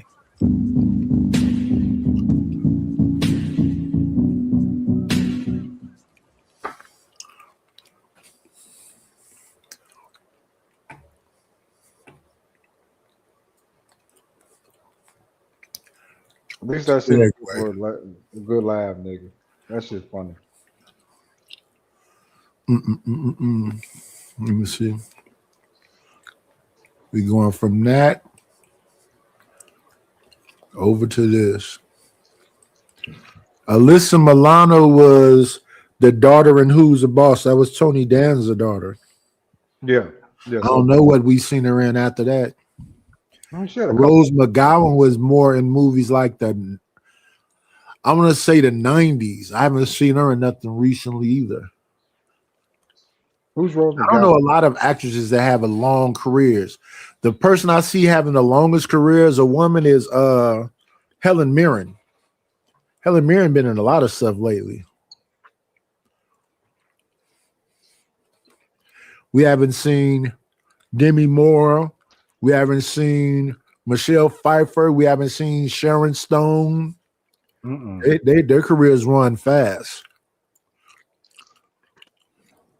I mean, you know, for a woman on television, like I can imagine, like, you know, one of the prerequisites is that, you know, saying you got to have a certain level of beauty, right? You don't think Demi Moore was cute? Yeah, Demi was very pretty back in her day. I just saw her recently with what's your boy name?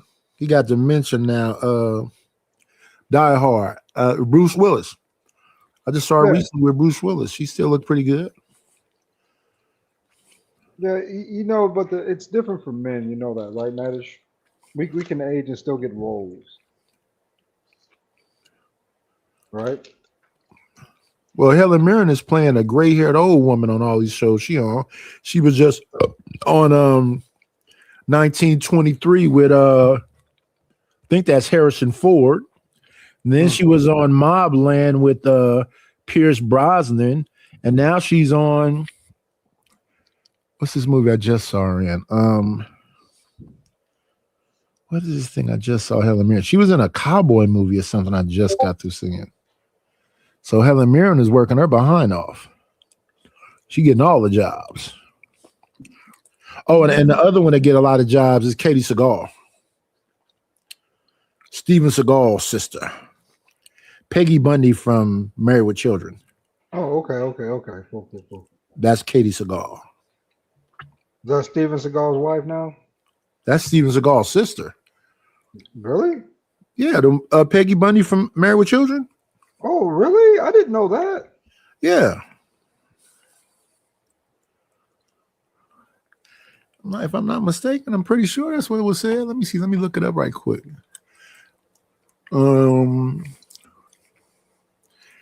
Katie and Steven.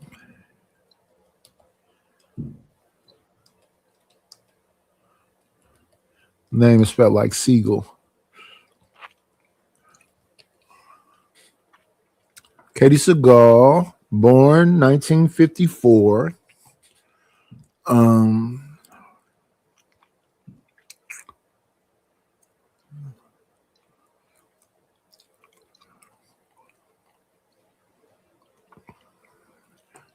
Okay, here they go together.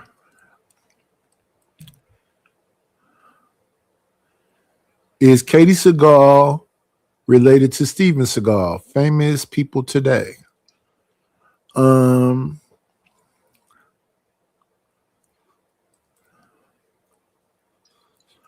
world Hollywood is one paved with intrigue and mysterious glitz and glamour, fun and excitement.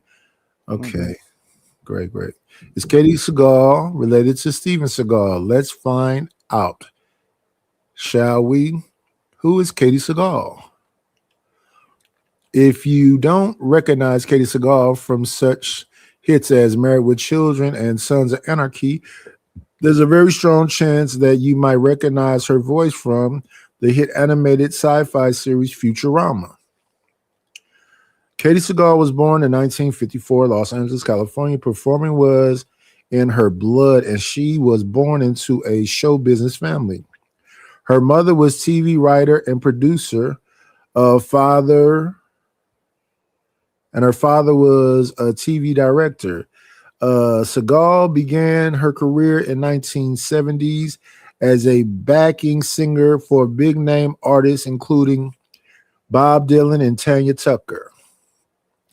Thanks to her father, she's landed her first TV role as receptionist on Columbo in the 1980s. In 1987, she played Peggy Bundy on the sitcom Married with Children, where she remained for 10 years. She would land numerous other smaller roles on hit TV shows, including The 70s Show, That 70s Show. She was then cast as the voice of Leela on Matt Groening's Futurama. Perhaps her most popular role was as Gemma Teller Morrow on FX's show Sons of Anarchy. The show was renowned for its gritty and violent nature, as it centered around the outlaw biker gang, the fictional setting of charming California, who ran guns to local gangs. The character Gemma, we don't care about that. Is she damn Steven Seagal's sister?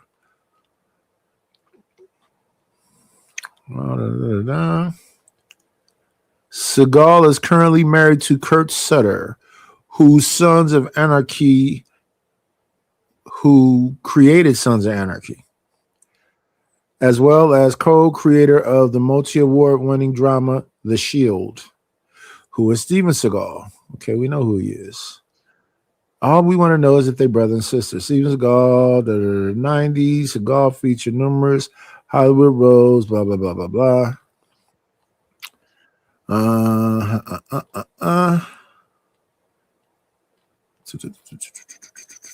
It's sounding more and more not as like than not. I mean, just listening to whatever they were talking about. It's like they want to give them both independent, breakdowns of who they are versus are they brother and sister. Okay, Yeah. despite its reputation, Seagal has plenty of fans, and you can't deny the Under Siege in the best Hollywood action blockbusters to come out of the 90s. So is Katie Seagal related to Steven Seagal? As you can see from the spelling of the names, Seagal and Seagal, yeah, they're different names, different spellings, are spelled differently. Despite this, because of the similarities, this did lead to rumors that Katie Seagal was related to Steven Seagal in some way, but is that true? Despite some claiming they were married, others claiming they were brother and sister, or even cousins, there is no truth to the rumor that the two were or ever were related. So they're not related. Yeah, kind of felt that way after I heard her story at least. So shout out to Katie Seagal. She gets a lot of roles for an older actress. Yeah. Katie and Helen Mirren. You see them a lot and stuff.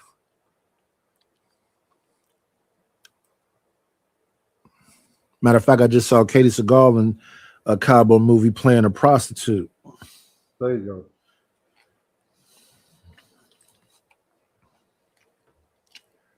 I think that movie was called it was a TV series, a 6-part TV series called The Abandons. Katie Seagal played a prostitute in that. No. Let's get back to the whole roles that people play. We got 11 people in the building. Please hit the like button. Yes, everybody's getting ready for the holidays. Let's see. Get ready for this fight tonight. See what It's I'm already going on. They already started that. No, not the Jake Paul fight, right? Jake Paul and Anthony Joshua.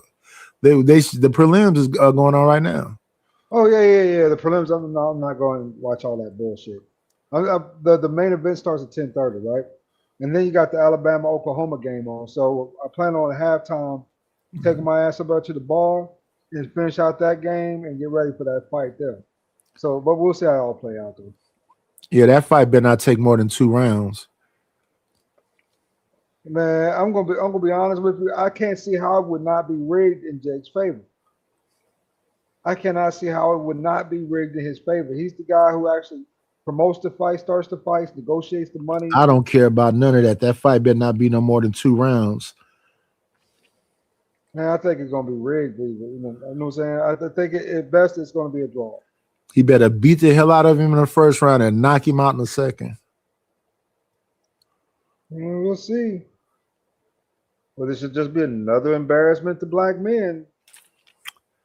Because I definitely think the Tyson one was rigged. Yeah, that was definitely rigged, 1,000%. It don't look right that a 60-some-odd-year-old man is beating the shit out of a 27-year-old boy. You know, it don't look good. Well, it's too many places in the fight where it looked like he could have clipped him and he just held his punches. And I was like, why is he holding his punch right there? I mean, even during the fight, you can see Jake Paul literally leaning on the man's shoulder, trying to stay up. And Tyson allowed him to sit on his shoulder for those long durations, right? Yeah, because Tyson is all forward motion. You can knock him out, but it would be because he's coming at you. He does not back off. So all that waiting and pausing he was doing, I'm like, nope.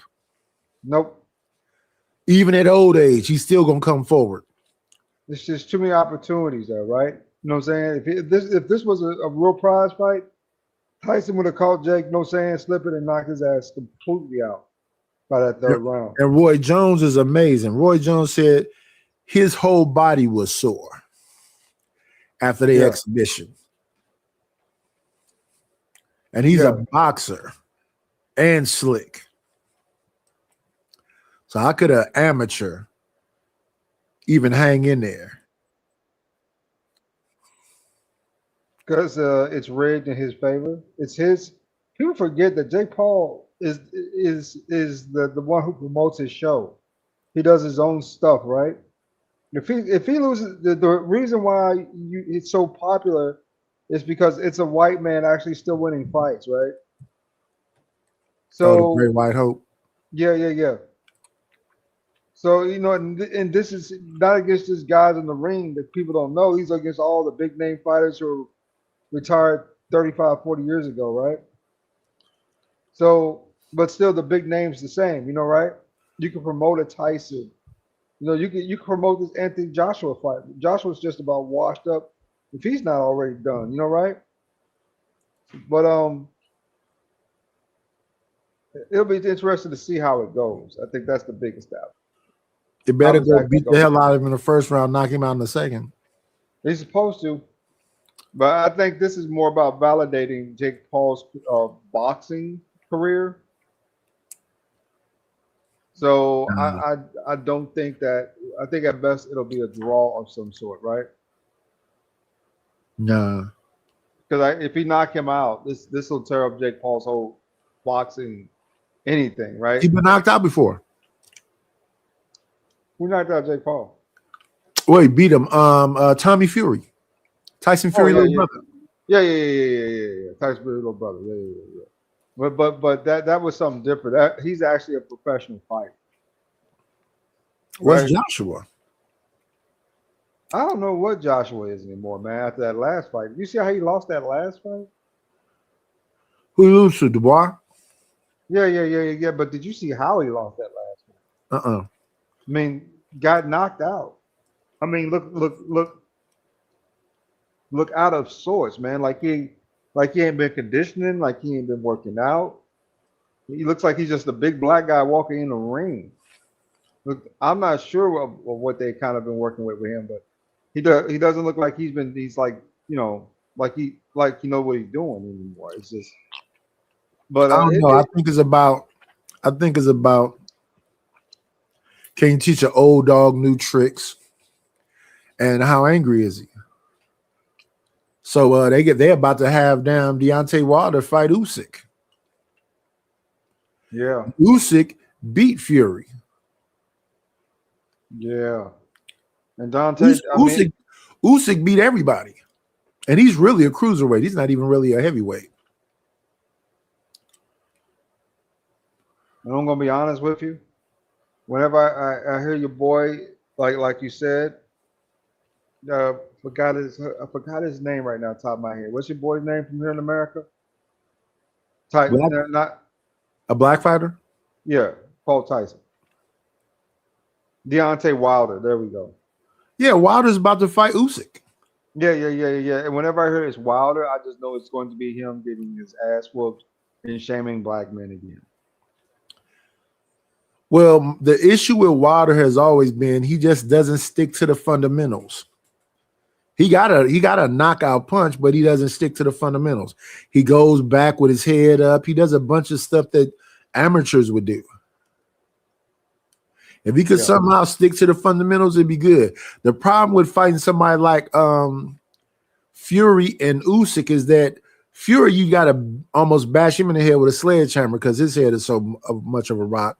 And then Usyk is just so, it's hard to hit him. He's very elusive. And that's how he wins most of his fights.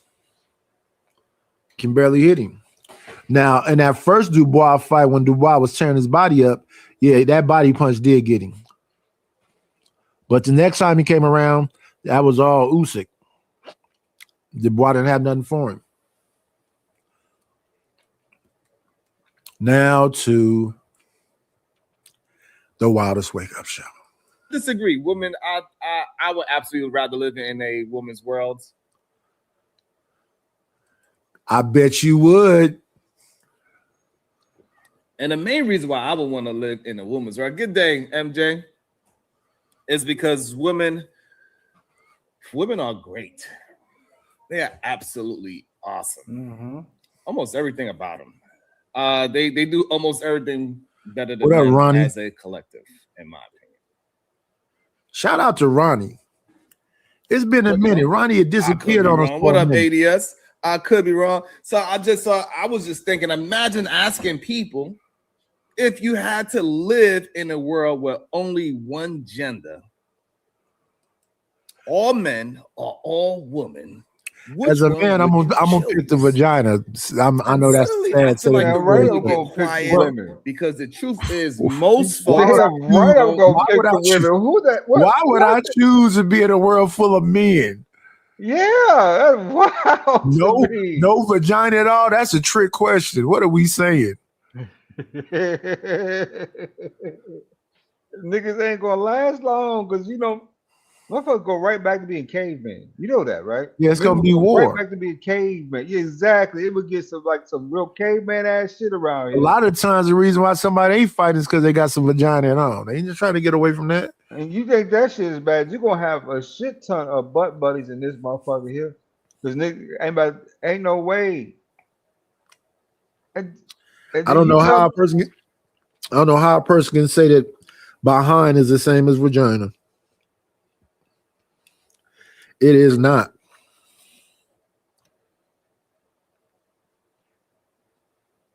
It's not. It's obvious it's not. It's very obvious it's not to those, you know what I'm saying, who, understand human anatomy. My goodness. But all, you know what I'm saying, it'd be wild as hell. And you think I'm gonna turn down a paradise full of pussy? Because you can imagine being one of the only men amongst these large groups of women. You don't think some woman will come along and delete you, get you up out of here? Oh hell no, those women are gonna protect you. Boy, you are a golden god amongst the women, bro. I got a feeling a woman to get you up out of here. I ain't even gonna put on you. If I was the last man, I got a feeling one of them women will get me up out of here. No, sir. I know exactly how I go. I'll be an old age because I'm wearing them asses out. And if I'm the last man, everybody that's having a baby is having a baby by me. So that's gonna be some incest. Whatever. That's on them. They'll figure that shit out. I mean, not all, not all 90s, because you got to think about it, right? If you birth other boys, there are plenty of other women still out there. Oh, you talking about my son gonna bang one of these old women that's around? You know, something like that, right? You know, say mid-30s, something like that. You know. Okay, so let me see. All my sons bang an old chick. They have kids, but all my sons are related, so their kids will be related. But if they have boys, they can bang some more old chicks, I guess. I don't know how that works out, buddy. If I'm the seed of everybody and they seeds, it's a crazy thing, man. Yeah, Almond Eyes, I didn't even hear of a movie called Substance. All them Oscar-nominated movies to me be trash. I've never seen them nominate a movie that I was like, oh, I didn't like most of these Oscar-nominated movies. They be sheer garbaggio. But let's listen. Even hesitate. They like an all-woman world, unless you Miss J.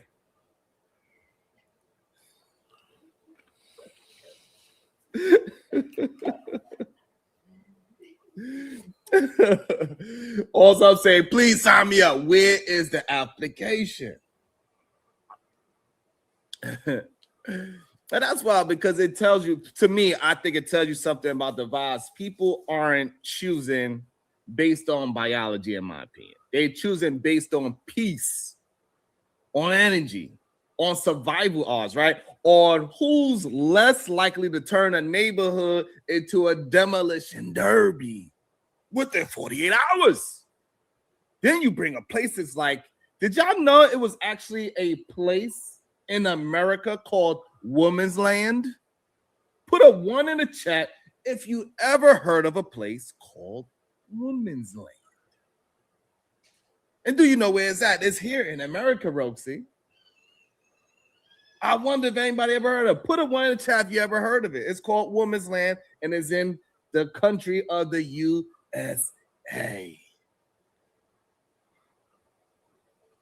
Shut up. What? About to be a situation. Hey, hey, hey. Thank you so much, Miss J. Boricua Preciosa PR with the $10 super sticker. Thank you for all that you do. I appreciate you so much. Make sure y'all all hitting that like and that share button as well. Thank you so much. It's much appreciated. Thank you, seriously. So it is a place in Oregon. It's called Women's Land in Oregon, and it's a community where women built their own space, their own rules, their own culture. And it was established in 1975. And since it's been established, it has been 0% crime. 0.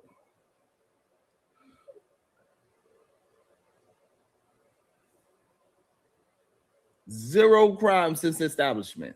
It's like 50 years or something of that nature.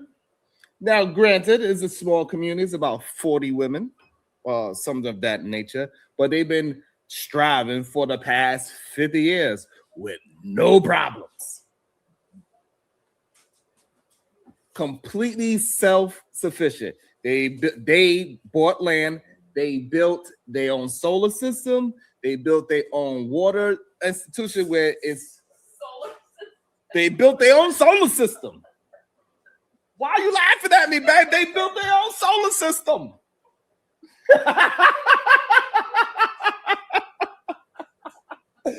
I don't know why my wife's laughing at me. Damn. ADS, don't you dare. ADS. Yeah, because the solar system mean planets. You don't mean solar system. You mean something else. And Lord ADS did laugh at you. So let's get over it. Yes, don't you dare.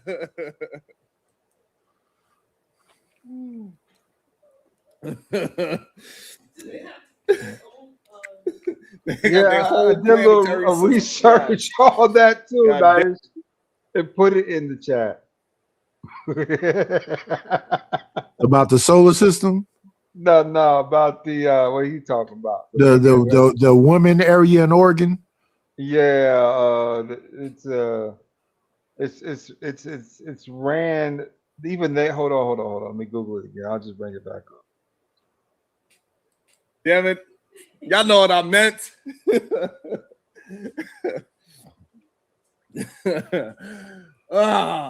You always want to be so damn nitpicky. Okay, they solar panels. I'm sorry. God damn it. Not their own solar system. They solar panels. Right, Rosie. The women built their own sun and the planets. God damn it.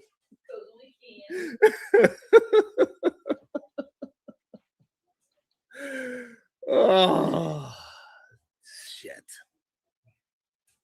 Where was I? There we go. I got it nice. So yes, they built their own solar system. They built their own waterways. All collect their own female water. communities. They built their own roads.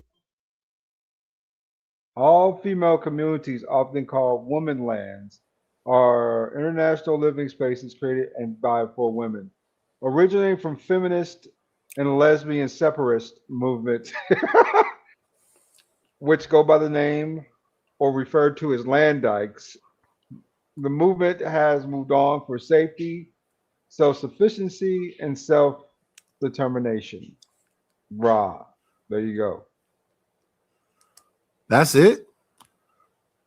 That's it. Shout out to him trying to make it seem like it was bigger than that. And they also farm. They built their own houses. They built the whole infrastructure on this. I forgot how much acres of land it was. That's right. You got it right, Cody. Exactly.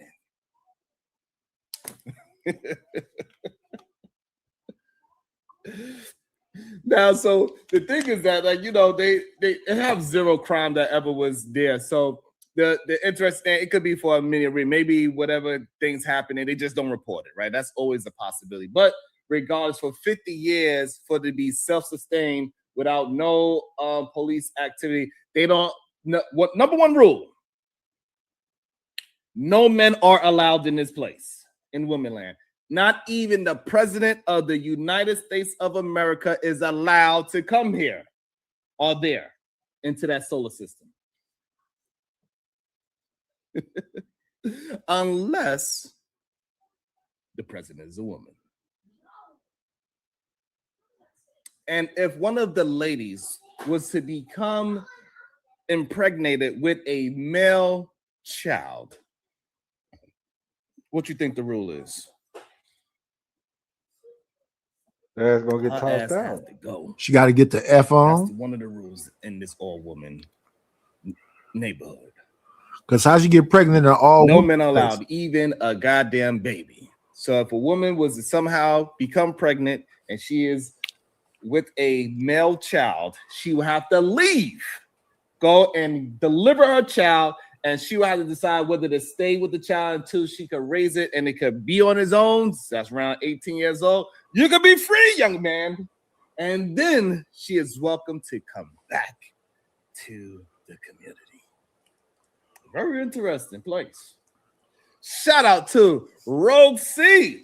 Since the men want to hate in the chat and not support, y'all better act right before we build a new solar system. About to be a situation. Hey, hey, hey. Detroit Coalition of 2000, thanks for the 10 hours of God's work yesterday. Thank you so much, and you're welcome. I appreciate you. Thank y'all for all that you do. They're gonna keep teasing me down. I don't know. That's a great question. Mhm. I think over there, Ms. Jalen. Let's see. Let's see what this about.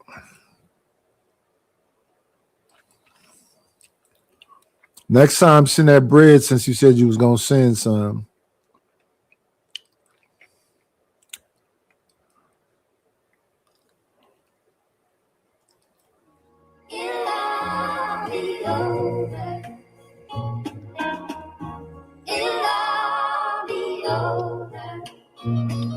Uh-huh.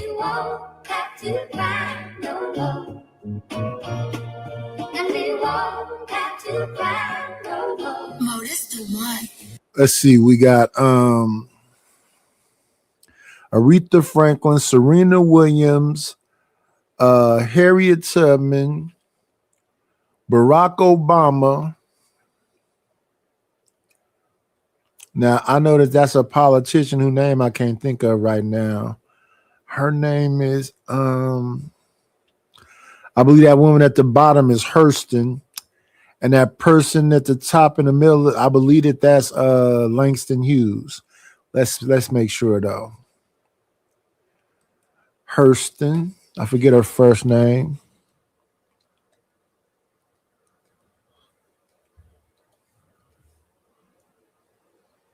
Zora Neale Hurston. Is that her name?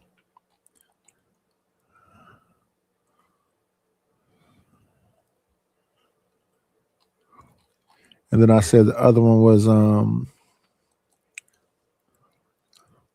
Edgar Allan Poe.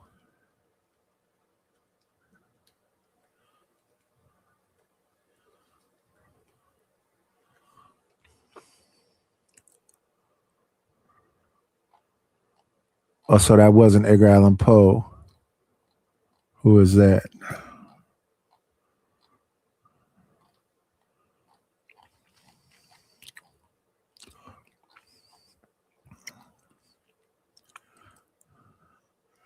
Let me see.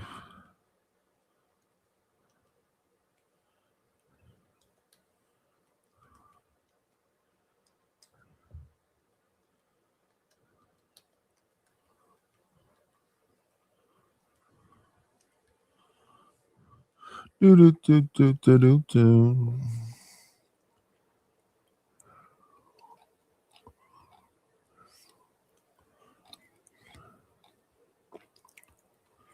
Here she is right here.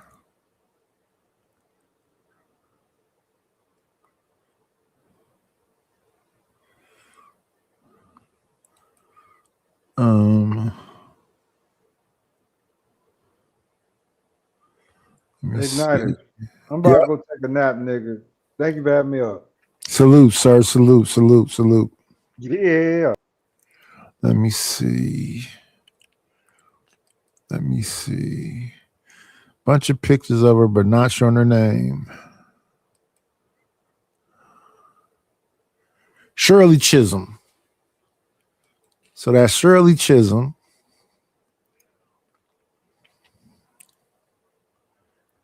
Harriet Tubman, Aretha Franklin, Serena Williams, Barack Obama.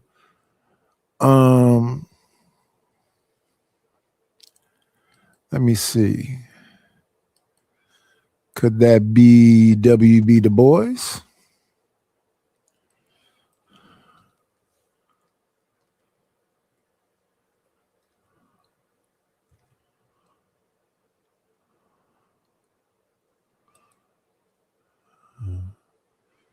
Nope, that's not W.B. Du Bois.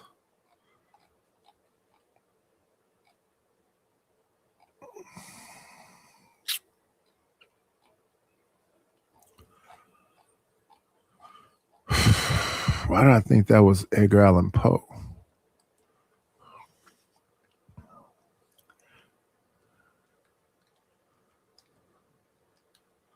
Do.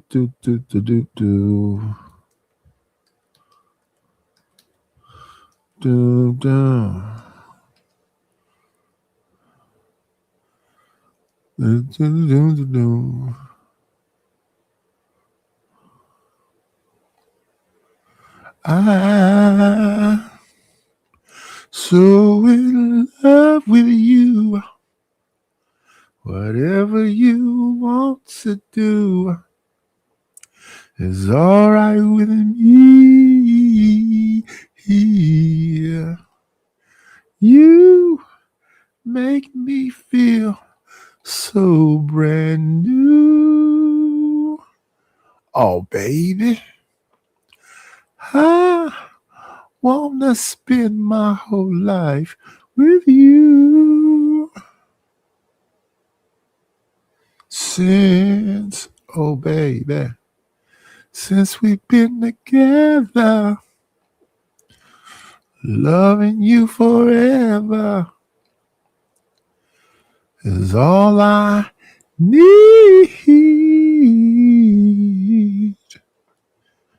Let me be the one you come running to. I wanna spend my whole life with you. Wanna say, hey, we ought to stay together. Yeah, I can't figure it out.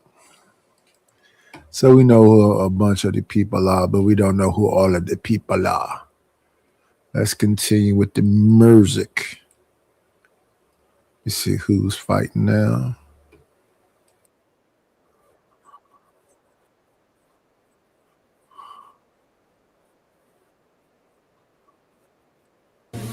Since we can't get no justice, they won't get no peace. I'm tired of seeing all my people dying in these streets. Goddamn, it's like, why did Martin Luther King even had that Million Man March in DC? The police brutality every day is constantly. I can't even go to sleep without sweating in my drinks. I feel like they after me, but I ain't doing the thing. Yet I'm still a black man on the run, they hunting. We need to stand up and fight this here.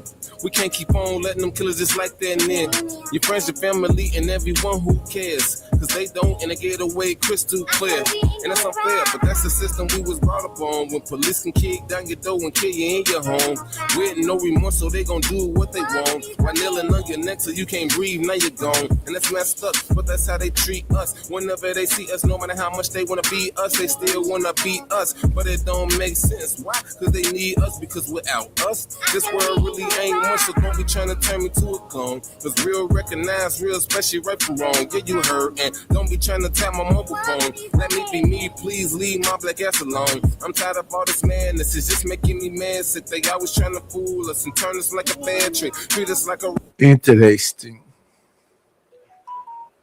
115 views 3 years ago. Shout out to that man. Shout out to that man.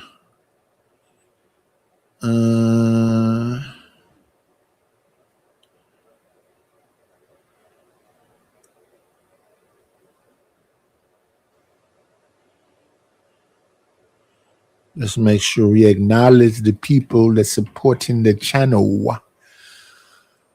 Give them their propers.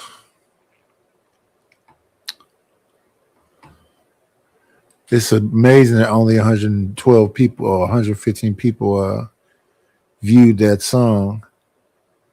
Let's see. Let's go right here. Thank you for the money, cheese, pay the dough. Do I scratch, scribble paper? Thank you very much to my Reed for the PayPal. I appreciate it. Thank you. See, those are the people that's going to keep the lights on. That's going to keep the commercials from being in between these videos. Y'all don't want to be interrupted with these commercials. And, you know, they just take that money out of the damn account in the beginning of the month for this YouTube Premium.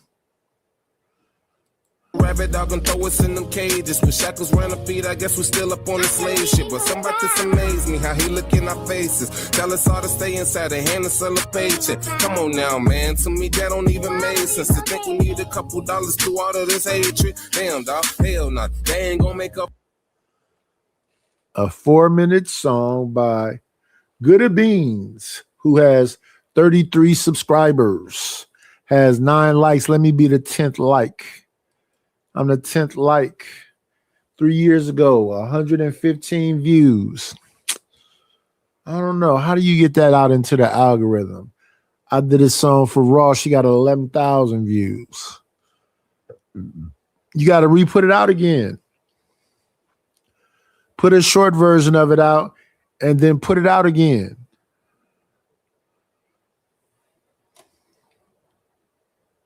Shout out to Gutter Beans, though.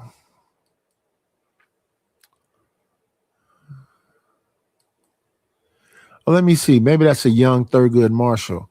I don't think that Thurgood Marshall looked like that when he was young either, though.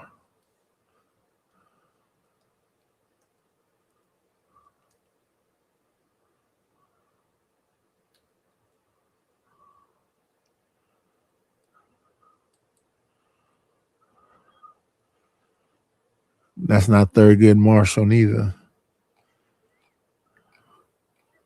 Remember that face. This minute, oh yeah. Let's get it on. Oh. We're all sensitive people. So much to give. Understand me, sugar. And that set up, he set up the laws over there to make sure that they were sovereign from everywhere else. You know what I'm saying? No chaser. Zuma.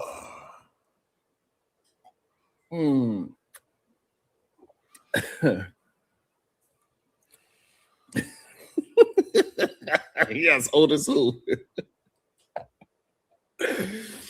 Oh shit! So they, you know, so these people. So I'm pretty sure the manosphere will lose its mind, right? I think they start yelling. So what we keep hearing is that, what I do find interesting is that we keep hearing men saying that they couldn't survive without men. This is a normal and common argument that we hear all the time, because the men build the roads, we fight the wars, and all these other things. And meanwhile, I think they got these women out there just farming, building, organizing, and minding their business, which is already more than you could say for half of the manosphere. But here's the funny part. If you flip the question, right, you ask men, would you live in an all-male world? I think suddenly things get interesting and real quiet. No. Real quiet, like someone unplugged the Wi-Fi. If the original question was to a man, what kind of world he would live in, the next question would be to a woman, not to another man. Because deep down, men know exactly what an all-male world looks like. And it's not peaceful. It's not organized. It's not even safe. It's a group project with no supervision. Men know this, that while they don't volunteer, right? We know men not volunteering to go to the all-man world. They'd rather stay in the co-ed world. And I like sunlight. I like stability. Not getting to fight over the last slice of pizza. Because we heard the man yesterday saying that he need more than 4 different types of meals.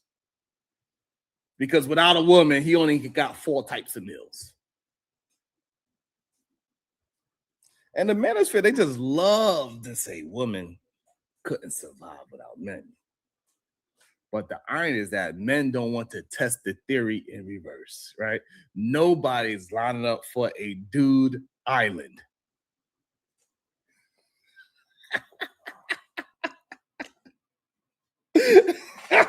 Nina says she's going. It's in Oregon. It's on the west coast of the world. It's in Oregon. And it's called Woman Land. It's been established since 1975, and it's not the only one, by the way. It is not the only one. But I just wanted to point it out because I think when we just hear, you know, the remedial rhetoric is just wild to me. Most dudes do not want to live on a dude island. Nobody wants to live in a world where the national anthem is just grunting and the economy is based on protein powder.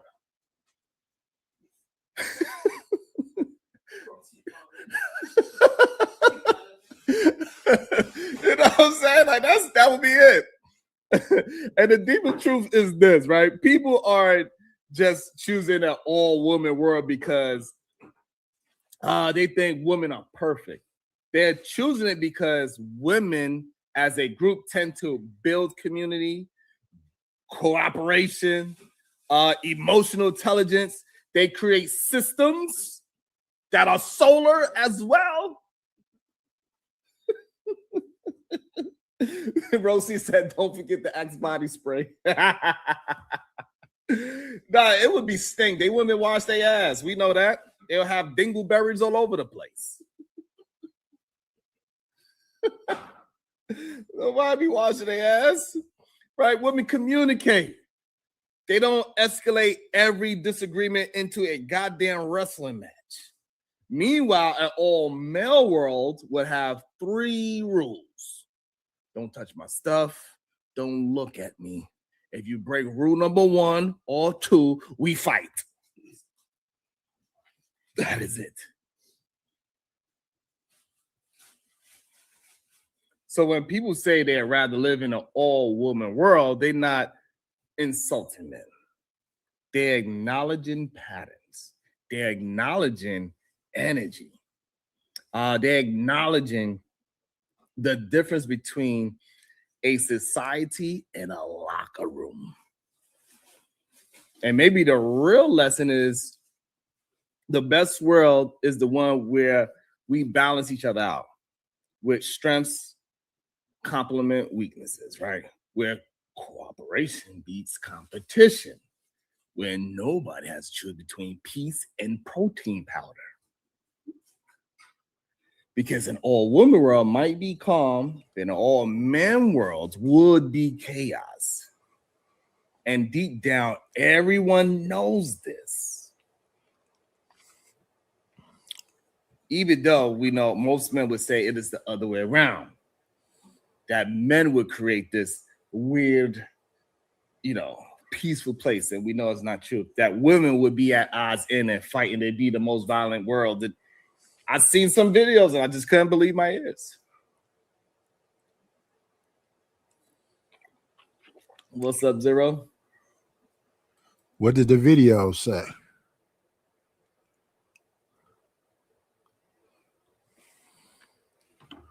That's the question. What did the video say? I think people in general fight with each other, but you're saying that if it was all women, they'd find a way to work everything out? We don't know that. We would hope so. I would hope people would choose peace first. I don't know why men believe that women wouldn't be able to strive and thrive without men, when men are the ones that is creating all the goddamn chaos. I know it might sound like women are doing X, Y, and Z, and they are the most horrible, emotional people on the planet, but it's just not true. We have wars because of men.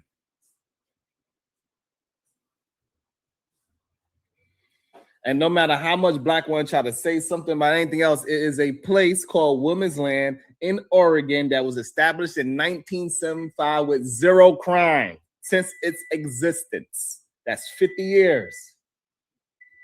They figured out how to farm. They figured out how to make a solar system. Water. Houses. They govern themselves.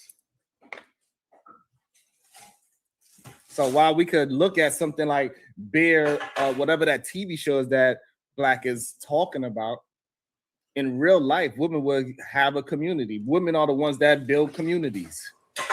Shout out to the women that's building communities. What up, LA? So just the true thing. Men are not volunteering like how women are. It's just a true thing. Men don't actually care about other men.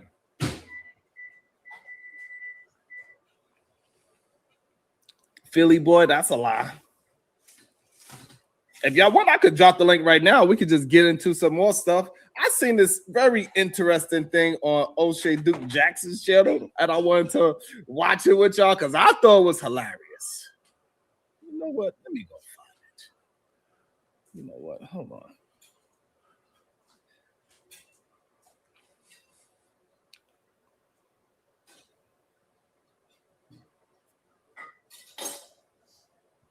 KT, what are you talking about, KT the Libertarian?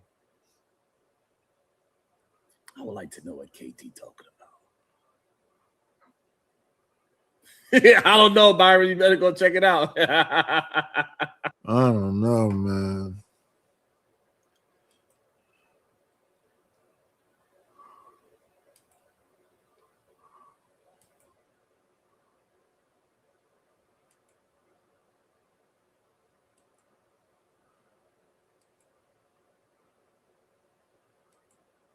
Okay. So I got something from O'Shea. What is this? Would you live in? I want to let's watch this video together real quick. I thought it was hilarious. Let me also hold on.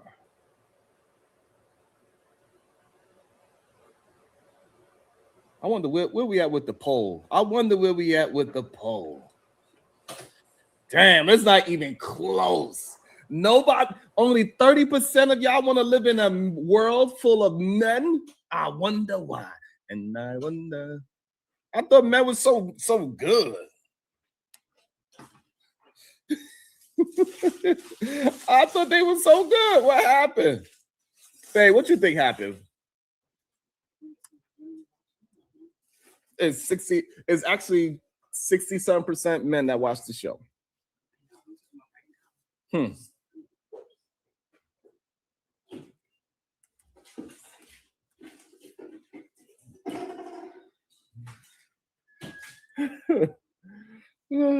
right, you sent me a link. All right, I'm gonna look at it. I'm just interested on what people think about it. Let me see. While I let this play, let's let this play for a little bit. I want to know what y'all think. Or where Negro news comes first, and I'm so excited to be your host today. Breaking news. You guys think that I do a lot of inspecting for some of my stories, and that is true. But sometimes you guys send me the information, and boy, don't we have some stuff today. Obviously, we do know in the Black community you have what is called down low men or situations like that, but you never hear the testimonies from these guys about what they did or what they was doing and what made them go directly over to men. In today's episode, we got that example today. We started dating back and forth, and he was still living with his wife, even though they were separated. Even though they were broke up, they were separated. But wait a minute. That's because I had That's because I had children. It wasn't as easy for me to just jump up and do whatever. I had children, and my children were very close to me. They were closer to me than they was to their mother. So it was. What is going on? What is going on here?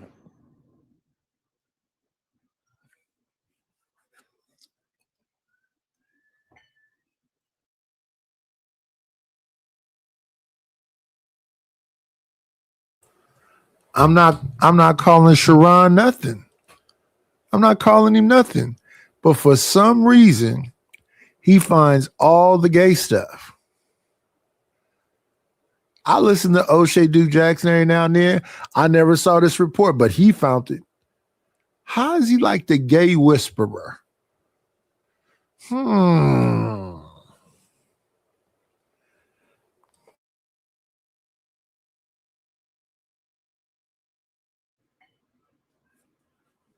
Somebody please allow me to somebody explain this to me, please. What is going on here? How that Bubba Sparks song goes? It was really popular back in the early 2000s. How did that Bubba Sparks song go? It was a hook. I just can't think of how it goes. Can somebody please? I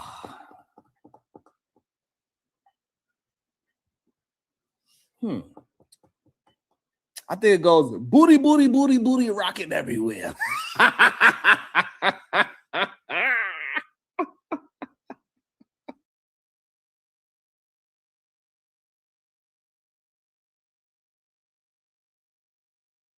Again, I'm not calling him gay. I am not. But he took a song right there. Somehow he made it seem gay.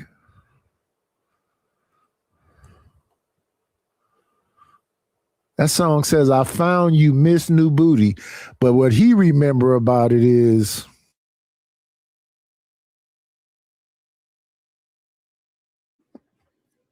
I found you, Miss New Booty.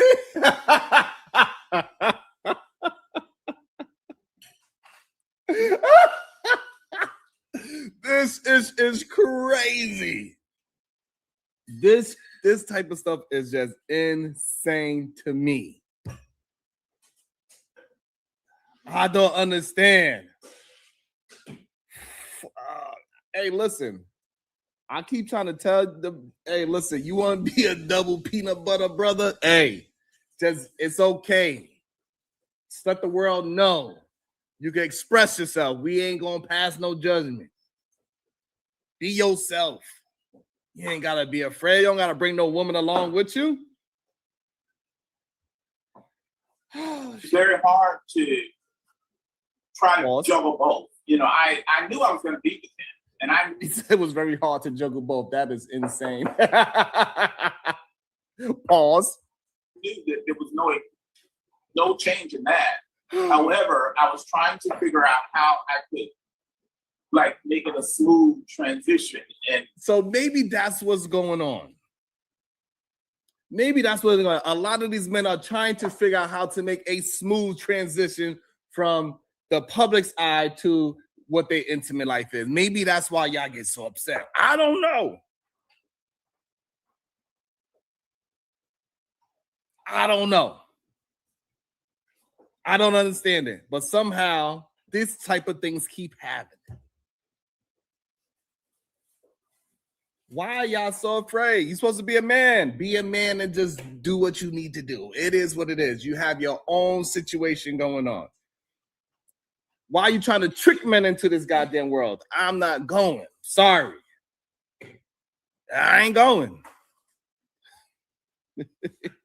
have my children still understand me. And y'all hear the brother. He's saying that he was with his wife or separated from his wife. His partner, who he's been with for a very, very long time now, understood that this man was married and had kids. This man had a wife that was literally pregnant. And he says, well, I really cared about my kids because my kids was close to me. I was just waiting for the right time to let them know. Damn! Nigga.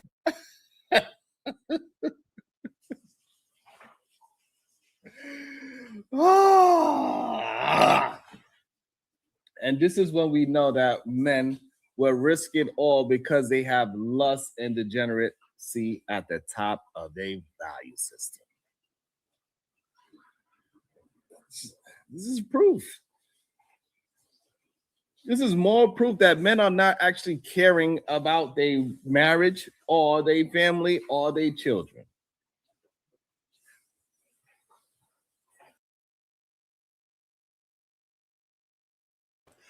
That's proof that that man is not caring about his wife, his marriage, or his children. That's one individual. He don't speak for everybody. If y'all want to see the song Power, The link is in the description. Y'all can go check it out.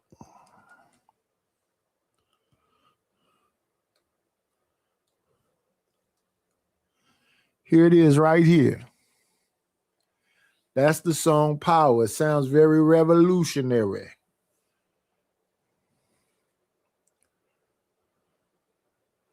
I found you.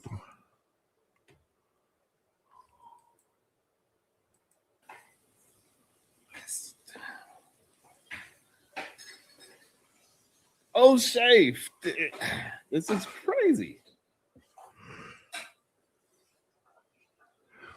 This is crazy.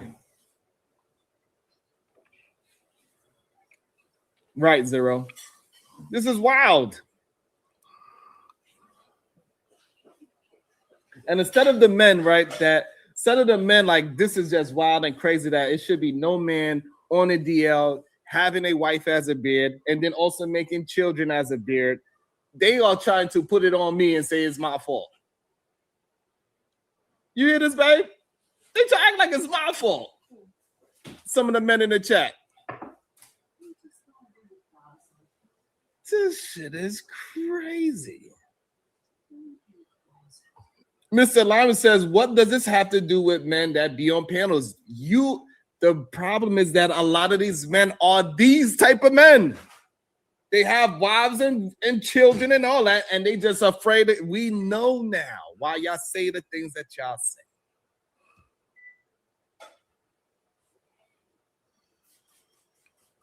That's why, Mr. Alignment, if a man is only saying that how men should not be in relationships with women, the only reason you should be with a woman is for what reason?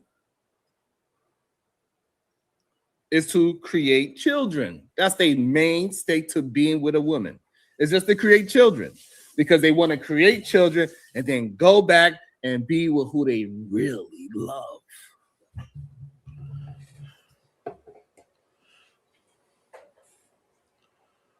It's weird. This is why the only thing when we hear them talk, they don't actually have any kind of love for their woman. Their woman. They don't want to create children with their woman so they can get back to who they really love. This is why when these men are saying things like they can't talk to a woman, woman ain't funny, woman not intelligent, we don't care about nothing but that vagina, is because of a certain thing is going on in their mind.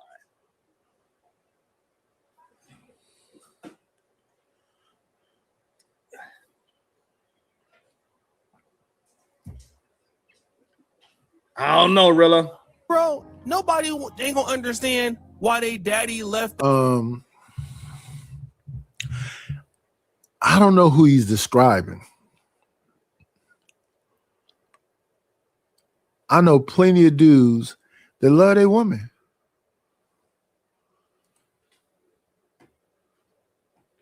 Even thinking about my wife. I don't know what all this hatred.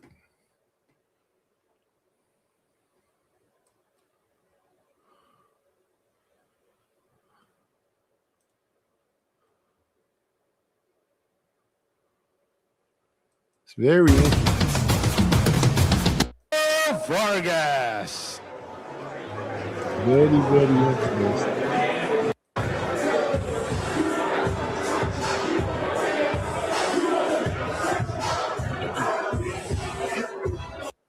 Very, very, very, very interesting. All the angry man he talking about. Is that what I did? I jumped over to the fight. Oh, that's what I want to do. I want to get out of the vertical. I want to get out of the vertical. Hey. To police themselves.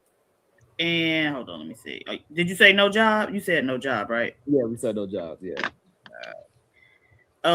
Can't form a coherent sentence. Oh, that's a good one.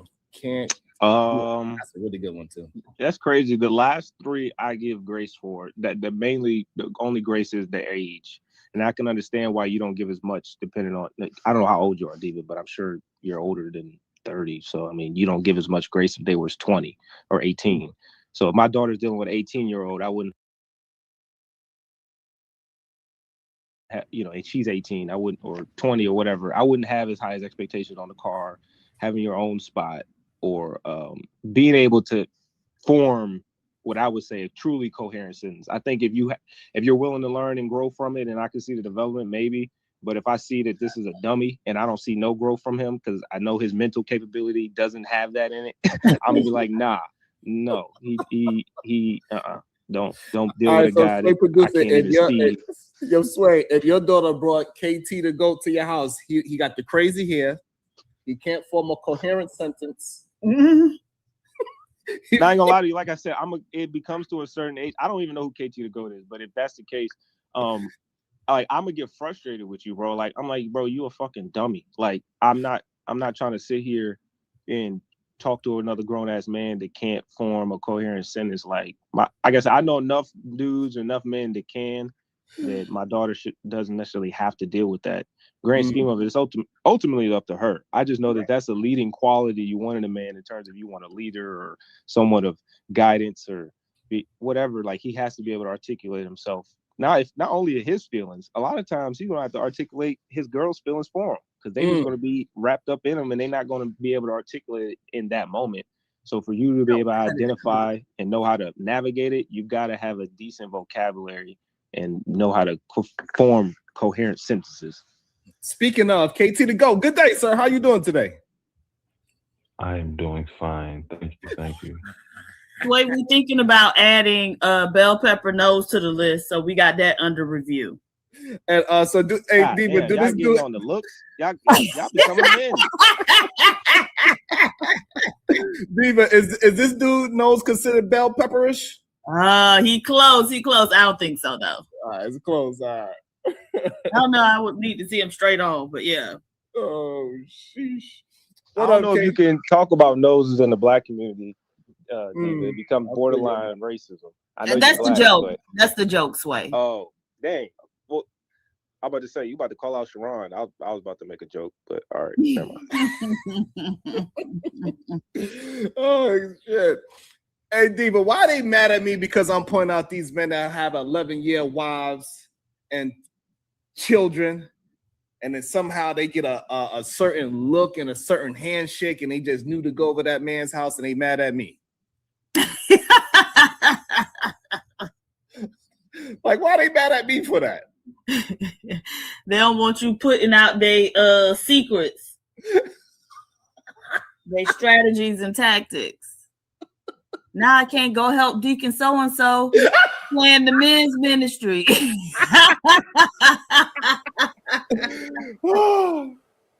Yeah, I'm not saying you're gay. I'm just saying you know all the tips and tidbits.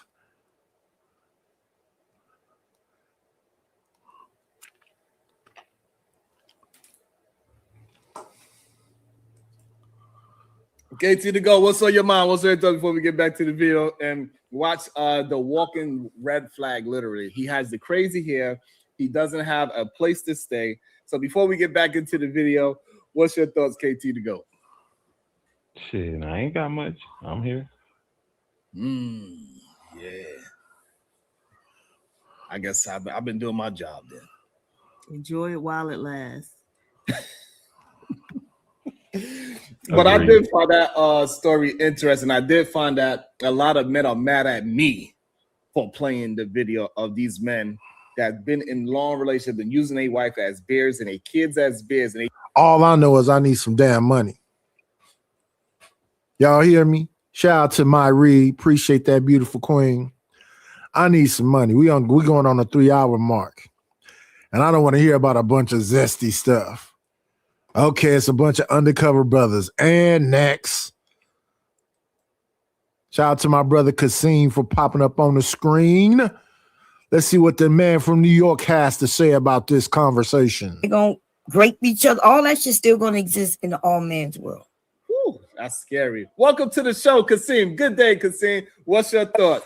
What is your answer to that question about would you rather live in an all women's world or all men's world? Damn. First of all, what's up, man? Long time no see, Sharon. PH Diva, you were just doing your thing yesterday. I swear to God, I loved it. Bob Sherry, you too. So you guys are amazing, and shout out to y'all and just keep doing your thing. Keep y'all foot on these guys' necks, man. That's a good question, right? Because in a woman's look, it take me 2 seconds to go, woman's world. You can't take the vagina away in a woman's world. Now ask a woman, would she want to live in a woman's world or a man's world? I want to see these women go, I fuck these things. I just want to just be all women. I want to see if a woman say that. But yeah, I can't imagine. No women? None? Not one? No. No.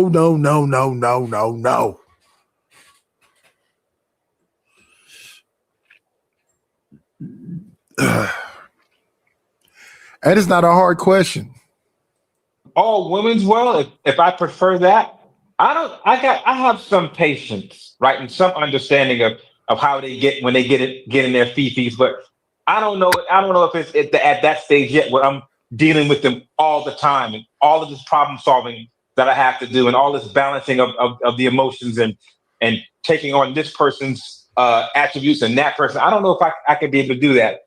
On the same token, I don't like to be around a whole bunch of dudes, right? Because I was in the military and I was a squad leader and we was around all these guys and I just couldn't take being around all of these guys like all the time. But if it really came down to that, I'd rather be with the girls, man. Yo, you know what's crazy? I don't think nobody will actually choose an all man's world. No. I don't think so because like Bon Cherry said, it will still be wars. We'll still need all the jails. It'll still be a lot of fighting, a lot of grunting, a lot of smelliness going on. Everybody gonna have dingleberries and Axe body spray. Like it's gonna be wild there. I don't even know. You know what I'm saying? But what I do find interesting, have you heard about Women's Land in Oregon before today? Yeah, I did hear about that actually. I learned about that I think back in the 80s. They're almost 40, 50 years old. I remember hearing about that in school back in the 80s. Yeah. Yeah, so they was established in 1975. And from then to today, 0 crime has happened there. Now that could be a plethora of things. There's only been 40 women there, 40 to 50 women. And so maybe they just handle everything eternally. And I mean, shout out to them 40 or 50 women that's living there, because my understanding is that women that's on the other side of the game fight with each other like cats and dogs. The most DV happen in lesbian relationships. Is that a misnomer? Is that fake? Is that a lie?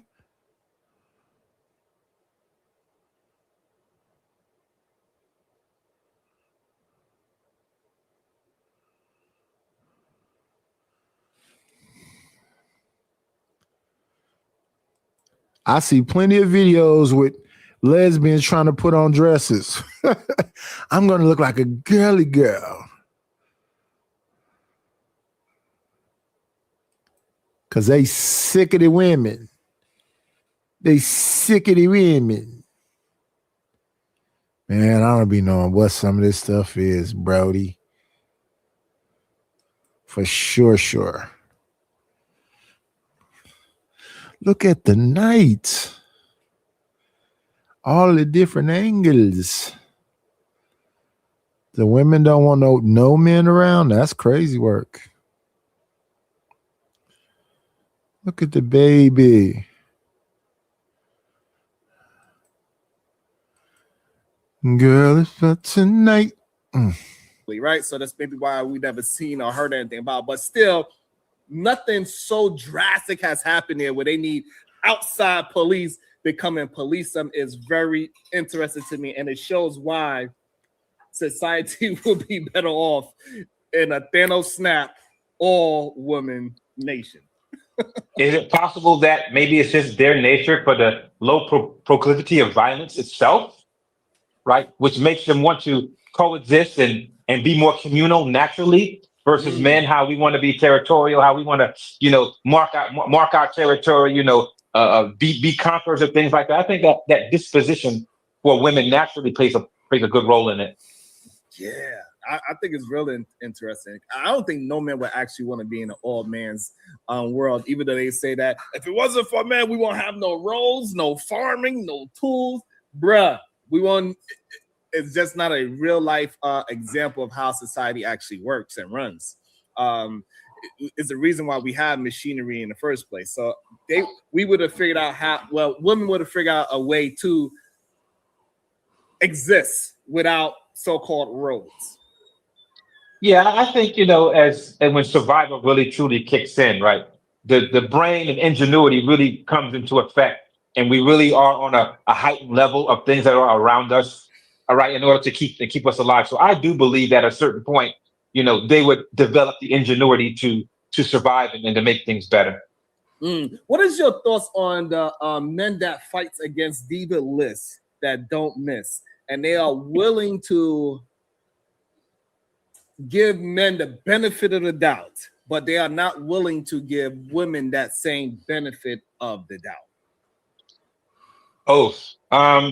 I would say it has a lot to do with, taking up for men. Some of them see their former selves in those men, and we tend to give them grace, right? When I used to be out there, I used to be something terrible, right? But I have matured to a level where I don't necessarily go that route anymore. I need to do those things anymore. And when I see someone else doing those things, it kind of reminds me of my former self. And there's a bro code that we have. Right. And we kind of ignore each other's problems and issues and dysfunctions and things that we're lacking in, right? Because we don't want to hurt that brother's feelings. And I think that's what a lot of it is.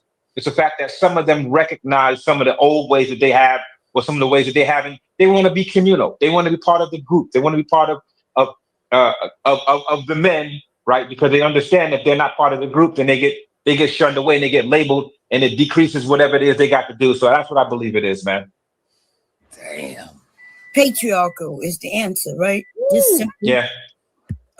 Yeah, because women, we would survive. So have y'all ever heard of a father nature? Because all my life I've heard of mother nature. Right? And that's a reason, right?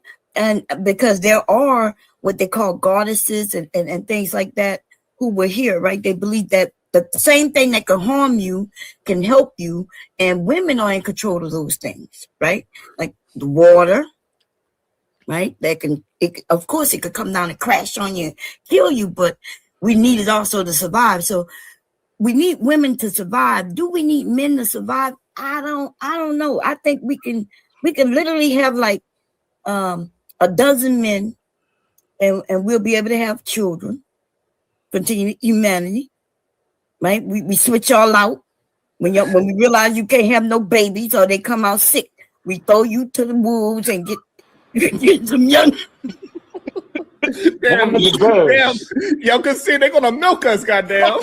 That's right. They got to catch me. Shit, I'm fucking running. And we're not even gonna do it physically. We're gonna take a little tube, let you put it in a jar, and then we're gonna be able to impregnate dozens of women by one man. Little ejaculation, in that cup. Yeah. That's fair. Damn. If one of them children come out wrong, we gonna have to. We gotta throw you to the wolves. We're gonna label you sick. But wait a minute, Bob. What methods are you gonna use to get our milk? That's important. Is it the natural way where we just have like the pull out game? She been on her stomach. We have a cup or plate on her back, and we do it that way. No, you don't get to touch no woman. Now let me tell you, those men get treated well. We feed you, and you get to live with the women, but you don't get to touch no woman. Ever. When it's time for you to give your donation, you're gonna go sit in a chair. We're gonna give you a magazine. Wait a minute, Bob. Wait a minute. Why can't we sit us in a chair, right, and then have like 3 or 4, women in front of us clapping and having some stripper moves, and let us do it that way? No, the women not gonna be doing that. We're gonna be virtuous. Oh man. Sex is not on our at the top of our value. So we Yeah, but if they do that, but Bomb, if they do that, don't you think they would get the greater essence of the sperm? Because we'd be more aroused because we can't touch, we can use our eyes and we can see. No? No, arousal and all that shit going away. That's patriarchal bullshit, Oh, right? wow. You remember, Man. y'all the ones who said that sex is just for baby making. And if you're not making babies, then they, you know what I mean? Or if you're aborting the babies, then these are the things the men have said. Yeah, So we taking all that away. Bomb, y'all almost killed me just now. I ain't gonna lie.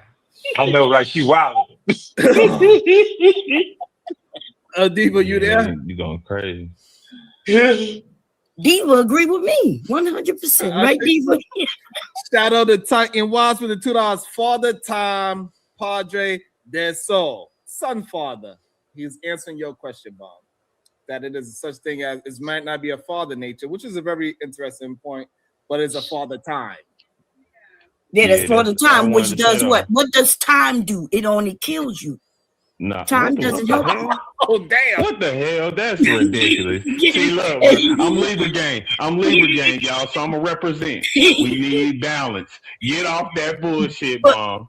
No, but this is true. Listen, this is really no. I agree. There is a father. I knew there's a father nature, but I was waiting for somebody to tell me if they did, right? But you're gonna find that father nature and mother nature work hand in hand. That's the balance. So for as sure. soon as somebody would have said, "Yeah, there is a father nature," we would have been able to see how they connect. Now, even then, Instead I'm of gonna men point out thinking that listen, patriarchal, where 'cause men are the head and y'all nature the can hurt this. you too. Let's What not can act help- like what that. can- You can find things in nature, and that's poison. You get what I'm saying? Time I can hurt get you, that. but it help you too. So I'm saying it's the balancing. We can admit it's flaws and it's some good, it's some bad in a lot of shit. There's no flaws in nature, baby. What are you talking about? This shit can you literally eat it and die. Yes, because you shouldn't be eating it, but you could use it for something else though. Is that in your Medicine. time? If your time came short, I ain't saying not always, but most of the time you was already out here doing things to put yourself in that situation. As we always say. No, what you Niggas missing? gotta stay out the bullshit. So hold on. So KT, what you missing is that even if it's poisonous, you could use it for something else. It's just not meant for consumption, as in put it in your stomach. But you could have a positive and productive use for it in other aspects of application. Is what Mom's saying. That's the balance. Does time not work that same way though? No, No, I'm time saying, only yeah. kills. Time, show me Come what on, time. Time Time does is anything. what's made the people that we know of. If without the time that they had here, even if it was short, that time was enough to build legacy. Let, Know what dude, I'm we saying? talking The about time- nature. You what do you know we was know talking about. and what he I'm just not gonna said let is you do proper with me application what you of do that. everybody else. I'm not gonna let you do that. We are talking about nature right now, right? That's why time was mentioned. Now you want to bring up legacy, which has nothing to do with what we're talking about. So I asked the question: what No, does time does? Time, you kill time, even when you say that. That's what it means. The end of time. No, right? that's the saying. You're working your way to that, to the end. That's it. Yeah, no, because everybody time ends. That's Okay, so human. that's what time means. then. That's what I'm saying. But if you properly utilize your time, like he was saying, that's what I was talking to, Bon. He said that, well, even if something can poison you, you could properly put it to something that can save you. All right, the same thing with your time. You could have 20 years on this earth and make a great impact in this world. Like a lot of the people we look at, like Sir Isaac Newton and all the motherfuckers, This they is tell us crazy. was great. They ain't have a lot 100 years. You know what I'm saying? How they applied that time though, that's what made that impact. And somebody, Well, I mean, somebody so, I said mean- it in the chat, time is an illusion. It's something that man made, right? Because really, it, because we just live. We don't need to know what time it is during the day. We'll know that it's daylight. We could go out and start doing the crops and things, and we'll know, hey, the sun is down. And people still did things outdoors, even with the sun down back then. Well, it depends on how far back we ain't had no lights, but we had Nah, fire. even if right? we're We talking had about fire. archaic times, even in archaic times, cavemen knew what time was. They had calendars before the Gregorian calendar. You get what I'm saying? Like time is Dude, something that's always been tracked. Even if you Calendar wanna and say it's time are not man-made, the it's same thing. A All right, time and calendar.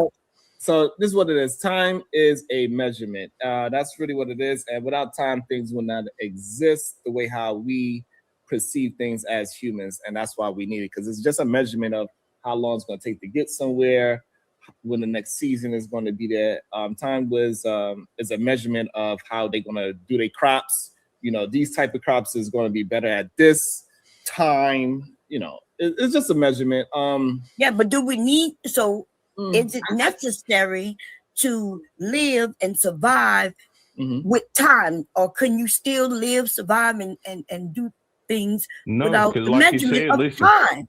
we don't know when to get those hold crops on, you out gotta be able without to answer time. the question honestly, KT. Yes. If you didn't have no understanding of time, you would still be able to survive on Earth 100%. Now, if you want to, How so? Okay. The Titan Watch with $2. Time is consistent. Nature is revolving balance. Also, Shadow, the Titan Watch with $2. The measure time is false, but time is real. Interesting. It gets crazy. We got plenty of examples of people because animals don't have no idea of time, and they exist and they survive. So That is not true. Say what? For something to hunt something, you have to have proper timing. Like a lion chasing a gazelle, whatever you. You said timing. Gazelle. No, so you don't need timing to understand if you're running at an angle. Hold on, slow down, KT. This is how measurements. Just the measurement. Hold on, what we talking about and having timing on something is two different definitions of time. That was crazy, KT. Having timing is different from time. Yes. Is that what you're arguing? Yes. Oh my G. Yes. Are you not? Oh my goodness, bro. Shadow the Titan Wasp with the $2. Life is a measure of time in itself. That was crazy, KT, that you think timing and time is the same. In the context that you used it is not the same at all. Tezzy K, good day. Welcome to the show. What society would you rather, what world would you rather live in? A world full of men or a world full of women? Go. Women. And why? Because I'm not gay. I don't want to be around a lot of men. No, but you would have to be a woman too. I think, I imagine when the question is asked, that means we absent the other gender, which means I too would be that gender. So I would rather be a woman in a woman's world than to be a man in the all man's world. I mean, I get what context you come from, depending on if the men are ruthless, but knowing my character, if I'm around a lot of women, I mean, I'm not gonna do anything that's of my character in the first place. So that's why I say all women. What? You're not gonna do things of your character. He's saying he's saying because of his character to be more of a calm and non-violent human being, that he could remain as a man and be in the woman's world. Is what he's saying. He said he's not a danger to women. Is what he's saying. Oh, okay, I get that, but I thought your question was, would you live in a world filled with women? I didn't know I had to it don't matter because we women gonna choose women world, even if we're not gay, right? Because we don't put sex at the top of our value. But you men, though, you would want to live with women simply because you're a man, and you'll be like, I'll be able to get all the women I want. I'll be able to, you know. I don't. So I mean, But it is a interesting question because KT to go, which one would you rather live in, an all woman's world or all man's world? Woman's world, because I ain't gay. I mean, so I thought a woman's world. So I thought for KT to go, I thought women needed men to build roads, infrastructure, etc., etc. I mean, so why would you we want to do live need in each a world other. where you don't have none of these? Because I ain't gay. Why would I want to be around nothing but dicks? No, I ain't gonna lie. You can't use my answer, bro. You got to come up with something different, bro. It's okay. It's okay. We're gonna mind it out. It's okay. It's okay. We're gonna mind it out. Answer, so nigga. That's what anyone would say. Do you believe that a woman's world would be more difficult to live in? What do you mean? Right, because I heard you say that women cannot build roads. They need. I ain't never say that shit. I've never once on any show ever said women can't build shit. Okay, so I've you never don't. said So you believe that an all women's world without you being a man can survive. Some things would be slower. Yeah. Yeah, like that's what I'm saying. If we're bringing up the parallel in the all men's world, they can still survive. I mean, but which one would I prefer? I prefer to be around more women than men because I'm a fucking man. Okay, so you don't believe that women need men? No, that's not true. What the fuck? That's dumb to say. Because you can do something means do it slower. Just because I don't fucking know. Like that's what I'm saying. Your arguments be the counterpoint of the you just the reverse of red pill. Because if these niggas you didn't even hear me. I would love if you could just answer a question without going into all these extra soliloquies that don't have nothing to do with the topic. Do you think women need men to survive? Yes, I think men need women to survive. Everyone needs each other to survive. Yes. Question. Can you? I just said the first question. Yes. Yes. Why do women need men to survive? The same reason men need women to survive. We need each other to survive. What the fuck? I need you to answer the question. Because how do you continue to make kids with just one? Slow down so you get your thought out. Why do women need men to Because survive? how do you continue making children with just one of you? That's not surviving. That's procreation. Those are two different conversations. No, they're talking about You're survival. talking about making the human race survive. You're not talking about women. Yeah, no, that's what I'm saying. Because it's still, that's your argument. Mine is we need each other to survive. You're trying to argue that we can do it on your own. Well, surviving is not living and continue. You're not making kids. You're not making any legacy. Okay, you build something like y'all talking about women's land. It's a good idea. 40 women been there for about 50 years. The population ain't increasing and it's not going, you know what I'm saying? It's a good place. Not saying the crime is bad. All of that is good. But how do they continue? It'll die off without that. I mean, you have to have people continue to procreate in the society for it to continue to live. You do not. But regardless, why? So your argument, the only reason why women need men is to make humanity move forward. That's your argument. Could you repeat that? I apologize. My sound was in. Your only argument that women need men is to No, my argument is we need each other. The only Your argument is that. Listen to what I'm asking you before you jump in. If not, then maybe you cannot have this conversation. Maybe you're not understanding the question in totality. No, you want people to answer a certain kind of way, and he answering in his way. We need each other. Why would anybody think of an all-man world or all-woman world? We need each other. Some men need harder women. Some men need softer women. We need a variety of things out of our significant other, and we got to pick right. So hopefully it works out right. It's not black and white like you trying to make it, Sharon. I mean, I don't know what it is that you say, all these men? I don't know why you say it like that. It's just weird. All these men? But I'm going to leave your show alone. If y'all want to check out Sharon's show, the link is in the description. I appreciate everybody for being here. I will be here. We have to build these numbers up. We need more subscribers. We need more support. We need more engagement. We need you people to come over here and be a part of this situation called the Knights Paladin. What's going on, badass thing? I'm finna get up out of here and go to sleep on somebody else's panel. Y'all be great. And like we always do at this time, I really appreciate all the people that's, working with me because I don't have a super chat over here. I really appreciate y'all for finding different ways to help support. Thank you very much. I really do appreciate it. Let's hit them with why is the pig way down there? That goes there. There's Aaron Hall. Okay, that goes there. Put it here. And then where is shut this mother down? There it goes. There it goes. Shut this mother down. And there goes the pig. And then we want Be Loved to be by Big Bad Bull. So that would be him here. Her. And then we want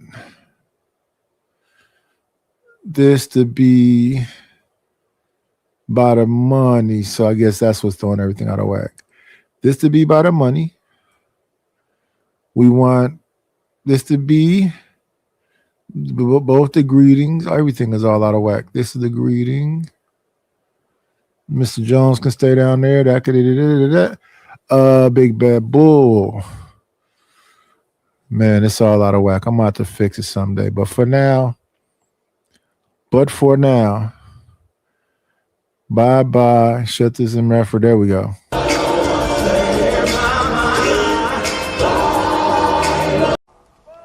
We'll shut this motherfucker down. That's all, folks. It for sure is.